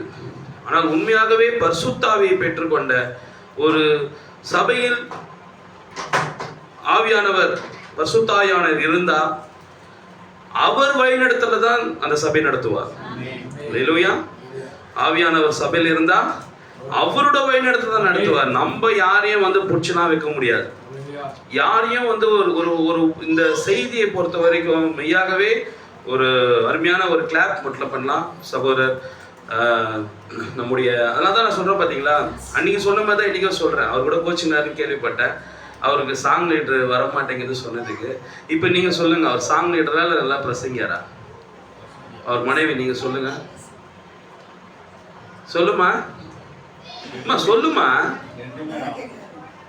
எனக்கு அவர் சாங் லீட் பண்றதுல எனக்கு உடன்பாடு இல்லை. பிரசங்கம் பண்றதை நான் கேட்கலான்னு எனக்கு ஆசையாக இருக்குது. இப்போ நீங்கன்னா சொல்லுங்க. இப்போ நான் ஒரு உயர்வா பேசுறேனா இல்லை மட்டம் தட்டி பேசுறேனா? இப்போ எனக்கு அவர் சாங் லீட் பண்றதுல எனக்கு உடன்பாடு இல்லை தான். உண்மையிலே ஆமோஸ் பண்றதுல எனக்கு உடன்பாடு இல்லை. எங்க மற்ற சகோதரங்களாம் எழுப்பிட்டாங்கன்னா அவங்களை இறக்கிடலாம். இனிமேல் நானே சாங் லீட் பண்ணலான்னு ஒரு ஆசையில் இருக்கிறேன். ஏன்னா கொஞ்சம் மேலே போயிட்ட பிறகு அவங்களுக்கு திரும்பவும் சாங் லீட் பண்ணுப்பான்னு சொல்றது கொஞ்சம் யோசிக்கத்தாக்குது. ஏன்னா அடுத்த கட்டத்துக்கு போயிட்டே இருக்கணும்ல. அல்லேலூயா. ஏன்னா 5 வகை ஊழியத்துல சாங் லீடர் கிடையாது. தேவன் கொடுத்த 5 வகை ஊழியத்துல சாங் லீடர் கிடையாது. மெய்ப்பர், சுவிசேஷகர், போதகர். இப்போ மெய்ப்பர் நான் இருக்கிறேன், சுவிசேஷகர் இருக்கிறாங்களா, போதகர் இருக்காங்களா? இப்போ தேவன் கொடுக்குற ஊழியம் அது. இப்போ நான் கொடுக்குற ஊழியம், சபை கொடுக்குற ஊழியம் சாங் லீடர். பாலையா புரியுதுங்களா? ஆனா நான் என்ன சொல்றேன்னா, நான் கொடுக்குற ஊழியம், அந்த நான் சபையார் கொடுக்குற ஊழியம் அந்த சாங் லீடர் எனக்கு செட் ஆகல. ஆனா வேதத்துல தேவன் கொடுக்குற ஊழியம் அவருக்கு செட் ஆகுது. அதுல சுவிசேஷகரோ போதகரோ அதுல ஏதோ ஒண்ணு அவங்களுக்கு இருக்குதுன்ற உண்மையா தாமே சொல்லுப்பா. அல்லேலூயா.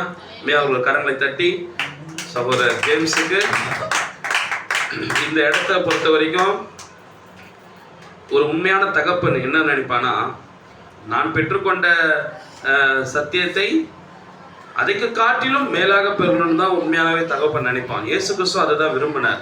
என்னை விசுவாசிக்கிறோம், நான் செய்த கிரியை இல்லாமல் அதிக கிரிகளை செய்வான். அதிகமா செய்யணும், அதுதான் தேவனை விரும்புறார். உண்மையாகவே இப்படிப்பட்ட ஒரு செய்திலாம் வந்து ரொம்ப ஒரு வளர்ந்த சகோதரர்கள் தான் அதெல்லாம் பேசுவாங்க. ஏன்னா நான் தான் சகோதரர்கிட்ட சொல்லும்போது, ஐயா உங்க மெசேஜில் நான் காஸ்பிள் எதிர்பார்க்க கூடாதுன்னு சொன்னேன். என்ன சொன்னேன்? ஒன்காடு, ஞானஸ்தானம் போட்ட அஸ்திபாரத்தை போடாதீங்கய்யா, கொஞ்சம் அட்வான்ஸாக பேசுங்க, கொஞ்சம் மனவாட்டிக்கு இந்த நாளுக்குரிய செய்தியாக பேசுவோம்னு சொல்லும்போது அவர் காலிங் ஆபிரகாமோட அழைப்பு என்ற செய்தி எடுத்து அதை நம்முடைய காலத்திலும் நம்முடைய தீர்க்கதரிசி காலத்திலும் அதை பொருத்தி அழகாக அவர் காண்பித்தார்.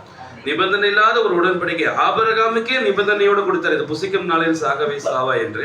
ஆனால் ஆபிரகாமுக்கு அந்த நிபந்தனையே கிடைக்கல. நீ வா, உனக்கு பணக்காராங்கிறான் வான்ட்ட, உனக்கு இந்த உலகமே நான் உனக்கு நான் சொத்தா கொடுக்குறேன், இந்த உனக்கு ஏகப்பட்ட குழந்தை இருக்கும் வான, எந்த ஒரு நிபந்தனையும் இல்லை. இதை செய்தா செஞ்சு தருவேன்றது நிபந்தனை ஆபிரகாமுக்கு கிடையவே கிடையாது. சேம் அதே போலதான் மனவாட்டியாக நமக்கு. மனவாட்டி ஏன் ஆபிரகாம் அழைப்புன்ற செய்தியில அன்றைக்கு ஆபிரகாமுடைய காலிங் என்னன்னா எந்த நிபந்தனையில வாப்பா அவ்வளவுதான். இதே போலதான் மனவாட்டியாக நமக்கோ எந்த வித இதை செஞ்சினா இதை நான் செய்வேன் அப்படின்ற கான்செப்டே இல்லாம தேவன் நம்மளை வெறுமனவே அழைத்தார். விட்டு வெளியே வா, அவளை விட்டு வெளியே வான்னு கூப்பிட்டாரு. எப்படி அந்த ஆபிரகாமை விட்டு வெளியே வாப்பான்னு சொல்லி கூப்பிட்டாரோ அதே போல ஆபிரகாமுடைய ராஜரிக சந்ததியா இருக்கிற நமக்கும் அதே தான், வெளியே வா. ஏன்னா ஆபிரகாம் ஒரு புறஜாதியார், அதே போலதான் நம்மளும் அப்படின்ட்டா வெளியே வான்ட்டார். நம்ம என்ன பண்ணோம்? ஸ்தாபனத்தை விட்டோம், விக்கிரகத்தை விட்டோம், அப்படியே எந்த வித இதுவும் முயற்சி இல்லாம எந்த வித நிபந்தனை இல்லாம அப்படியே வெளியே வந்துட்டோம். உண்மையாகவே அப்படி வெளியே வந்த பிறகு சகோதரர் சொன்னது போலதான் அவர் அதிகமா சாராள் கிட்ட பேசவே கிடையாது. சாராள் கிட்ட ஒரு விஷயம் சொன்னா கூட ஆபிரகாம் கிட்ட சொல்லிதான் சாராளுக்கு போகுது நியூஸ். அருமையா சொன்னாரு. ஏன் அவர் சாராள் கிட்ட பேசலன்னா வார்த்தை எப்போதுமே தீர்க்கதரிசிக்கிட்ட தான் வரும்னு. உண்மையாவே இந்த பாயிண்ட் எல்லாம் எடுக்கிறது ரொம்ப கஷ்டங்க. செய்தியில வந்து இன்னைக்கு அநேகர் வந்து சொல்றாங்க, ஒண்ணு இல்ல, தீர்க்கதரிசி சொல்கிறார் அண்ட சராசங்களுக்கும் தேவன் கர்த்தராகிய இயேசு கிறிஸ்துவானவர். இந்த பூமிக்கு யார் தேவனா வச்சாராம்? முதலாவது நபரை சொல்லுங்க. ஆதாம். God bless you brother. செய்தி படிக்கணும். அதுக்குதான் அண்ட சராசங்களுக்கும் தேவன் யார் தான்? கர்த்தராகிய இயேசு கிறிஸ்துவானவர் தான், பரிசுத்த ஆவியானவர் தான். ஆவியானவர் தேவ ஆவியானவர் ஜலத்தின் மீது அசைவாடி கொண்டிருந்தார். அவர் தான் எல்லா அண்ட சராசரங்களுக்கும் தேவனா இருந்தார். ஆனால் பூமிக்கு மாத்திரம் அவர் தேவனாக ஆதாமை தான் வைத்தார். அப்போ அமைச்சர் காடுன்னு சொல்றாரு இங்கிலீஷ்ல. அப்போ ஆதாம் ஒரு குட்டி தேவனாக அங்க வைத்தார். அவன் தேவனா பூமியில வைத்து, நீ இப்போ என்ன சொன்னாலும் உனக்கு தான் எல்லா மிருக ஜீவனும் கீழ்ப்படியணும், எனக்கு அல்ல. எனக்கு அண்ட சராசரங்களும் இயற்கை இனியே எனக்கு தான் கீழ்ப்படிவேன். ஆனா இந்த பூமியை பொறுத்த வரைக்கும் வான பரலோகத்துக்கு உன்னுடைய கீழ்ப்படுதல் வராது. இந்த பூமிக்கு உன்கிட்ட கொடுத்துட்டேன், நீ இந்த பூமியை ஆண்டு கொள்வாய் சொல்லும் போது, ஆண்டு கொள்வாய் என்னும் போது இந்த பூமியில இருக்கிற அனைவரும் உனக்கு கீழ்ப்படிவாங்க. அப்போ இந்த பூமிக்கு நீ யாரு? ஒரு குட்டி தேவனை அங்க வைத்தாரு. யாரை வைத்தாரு? ஆதாமை வைத்தாரு. அப்போ ஆதாம் எந்த ஸ்தானத்துல இருந்து விழுந்து போனானா? தேவன் ஸ்தானத்துல இருந்து விழுந்து போனான். அல்லேலூயா. இப்ப அநேகர் வந்துட்டு மனவா வந்து மோசே தேவன் சொல்லிட்டாரு, அவரை கிறிஸ்துன்னு சொல்லிட்டாருன்னு. அதே போலதான் சர்வ வல்லவர் கிறிஸ்து, ஒரே ஒரு கிறிஸ்து, ஆராதிக்கிற கிறிஸ்து ஒருவர் தான், அது கர்த்தராகிய இயேசு கிறிஸ்து.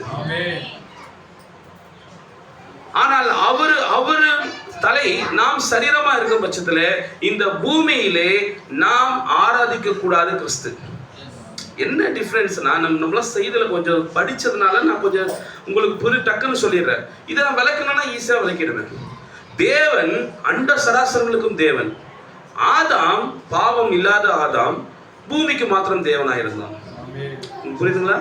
அதே போல கிறிஸ்து, கர்த்தராகிய இயேசு கிறிஸ்து, அவர் அண்ட சராசரங்களுக்கும் அவர் கிறிஸ்து, அண்ட சராசரங்களும் இயேசு கிறிஸ்து. பட் நாம் இந்த பூமியில மாத்திரம் தான் நம்ம கிறிஸ்துவா இருக்க முடியும். ஆனா ஒரு நாள் நாம் தேவனோட இணைஞ்சு திரும்பவும் இயேசு கிறிஸ்துவோட இணைஞ்சு திரும்பவும் தேவனோட இடத்துக்கு நம்ம போயிடுவோம். Praise the Lord. அல்லேலூயா. அதனால்தான் நாம் பொதுவாகவே அருமையா சொன்னாரு, தீர்க்கதரிசி கிட்ட வார்த்தை வந்தது, சாராள் கிட்ட வரல. ஆபிரகாம் கிட்ட தான் பேசினாரு, உனக்கு குழந்தை கொடுவேன், நீ வெளியே வா. சாராளை கூப்பிட்டு, சாராள் இங்க வா, ஏமா இதெல்லாம் நீ பண்ணு, இந்த மாதிரி பண்ணு சொல்லல. ஏன்னா அருமையா சொல்றாரு, சாராள் யாருக்கு அடையாளம்? சபைக்கு அடையாளம். அதனால்தான் இந்த செய்தி மனவாட்டியாகிய உனக்கு எனக்கும் வராது, டைரக்டா வராது. இந்த செய்தி, இந்த காரியம் எல்லாம், இந்த 7 முத்திரைகள் அப்படின்னா தேவனுடைய ஒவ்வொரு ரகசியங்களும் உண்மையாகவே உனக்கு எனக்கும் வரவே வராது. யாருக்கு தான் முழுசா வந்தது? நம்முடைய தீர்க்கதரிசி வில்லியம் மரி பிரணாமுக்கு தான் வந்தது. ஏனால் வார்த்தை எப்போதுமே தீர்க்கதரிசி கிட்ட தான் வரும். அதனாலதான் ஏலோகிம் மனிதனா பூமிக்கு வந்தபோது ஆபிரகாம் கிட்ட போனாரு. சாராள் கிட்ட போய், வாமா சாராள் சாப்பாடு செய்யா, வா முதல்ல வந்து என்கிட்ட உட்காரு. அதனால்தான் இயேசு கிறிஸ்து தன்னை தேவனோட குமாரன் என்று ஒருபோதும் யார்கிட்ட சொல்லவே கிடையாதான். அவர் தன்னை எப்படி அடையாளம் கண்டு கொண்டார்னா, அவர் தன்னை ஒரு தீர்க்கதரிசி என்று தான் அடையாளம் கண்டு கொண்டார். மக்கள்கிட்ட அவர் தன்னை போக்கஸ் பண்ணாராம். ஏனால் அவர் பிறப்புல இருந்து இறப்பு வரைக்கும் வேத வசனத்தின் தீர்க்கதரிசன வசனத்தின்படி தான் இயேசு கிறிஸ்து பிறந்தாரு. அப்போ ஒரு கன்னிகை கர்ப்பவதியாகின்றது வேத வசனம் இருக்குது.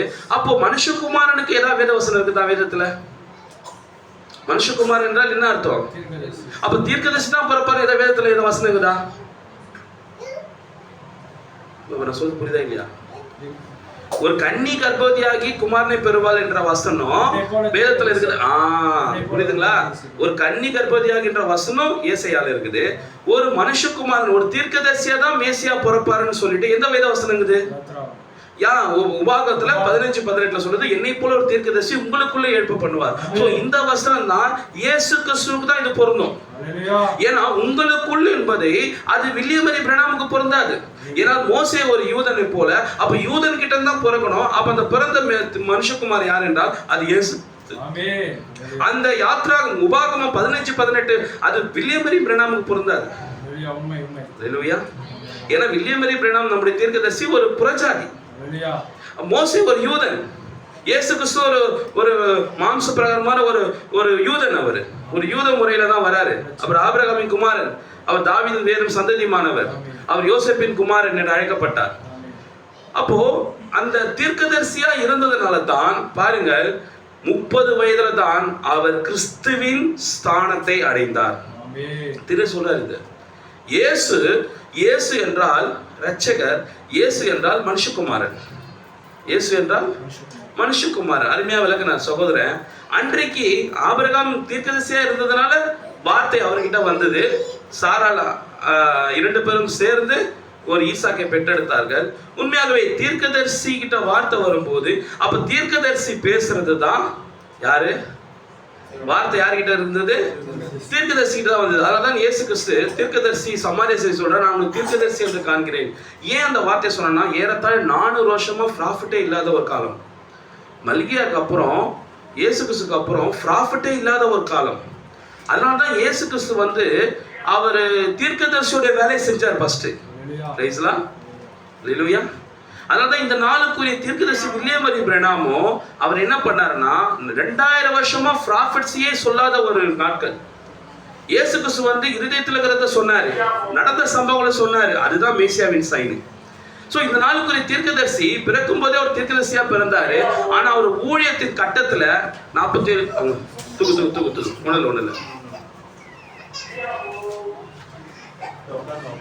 ஒண்ணுல அவர் தீர்க்கதரிசியா பிறந்து பாருங்கள், அவரும் கிறிஸ்துவின் ஊழியத்தை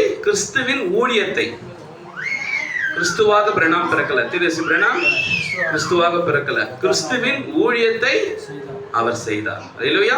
நாமும் கிறிஸ்துவாக பிறக்கவில்லை, கிறிஸ்துவின் ஊழியத்தை தான் நாமும் செய்ய போகிறோம். ஹல்லேலூயா. அதுதான் இந்த நாளுக்குரிய செய்தி. மெய்யாகவே கர்த்தராகிய இயேசு கிறிஸ்து நாமத்தில் ஜேம்ஸையும் அவருடைய மனைவி பிள்ளைகளையும் அவருடைய வேலையையும் தேவன் தாமே ஆசீர்வதிக்கட்டும். இன்னும் அவரை கொண்டு தேவன் இன்னும் அதிக வெளிப்பாடுகளையும் ரெவலேஷன்களையும் செய்தியும் அவர் கொடுக்க வேண்டும் என்று கர்த்தராகிய இயேசு கிறிஸ்து நாமத்தினால நான் கேட்டுக்கொள்கிறேன். நாம் எழுந்து நின்று ஒரு பாடலை பாடலாம்.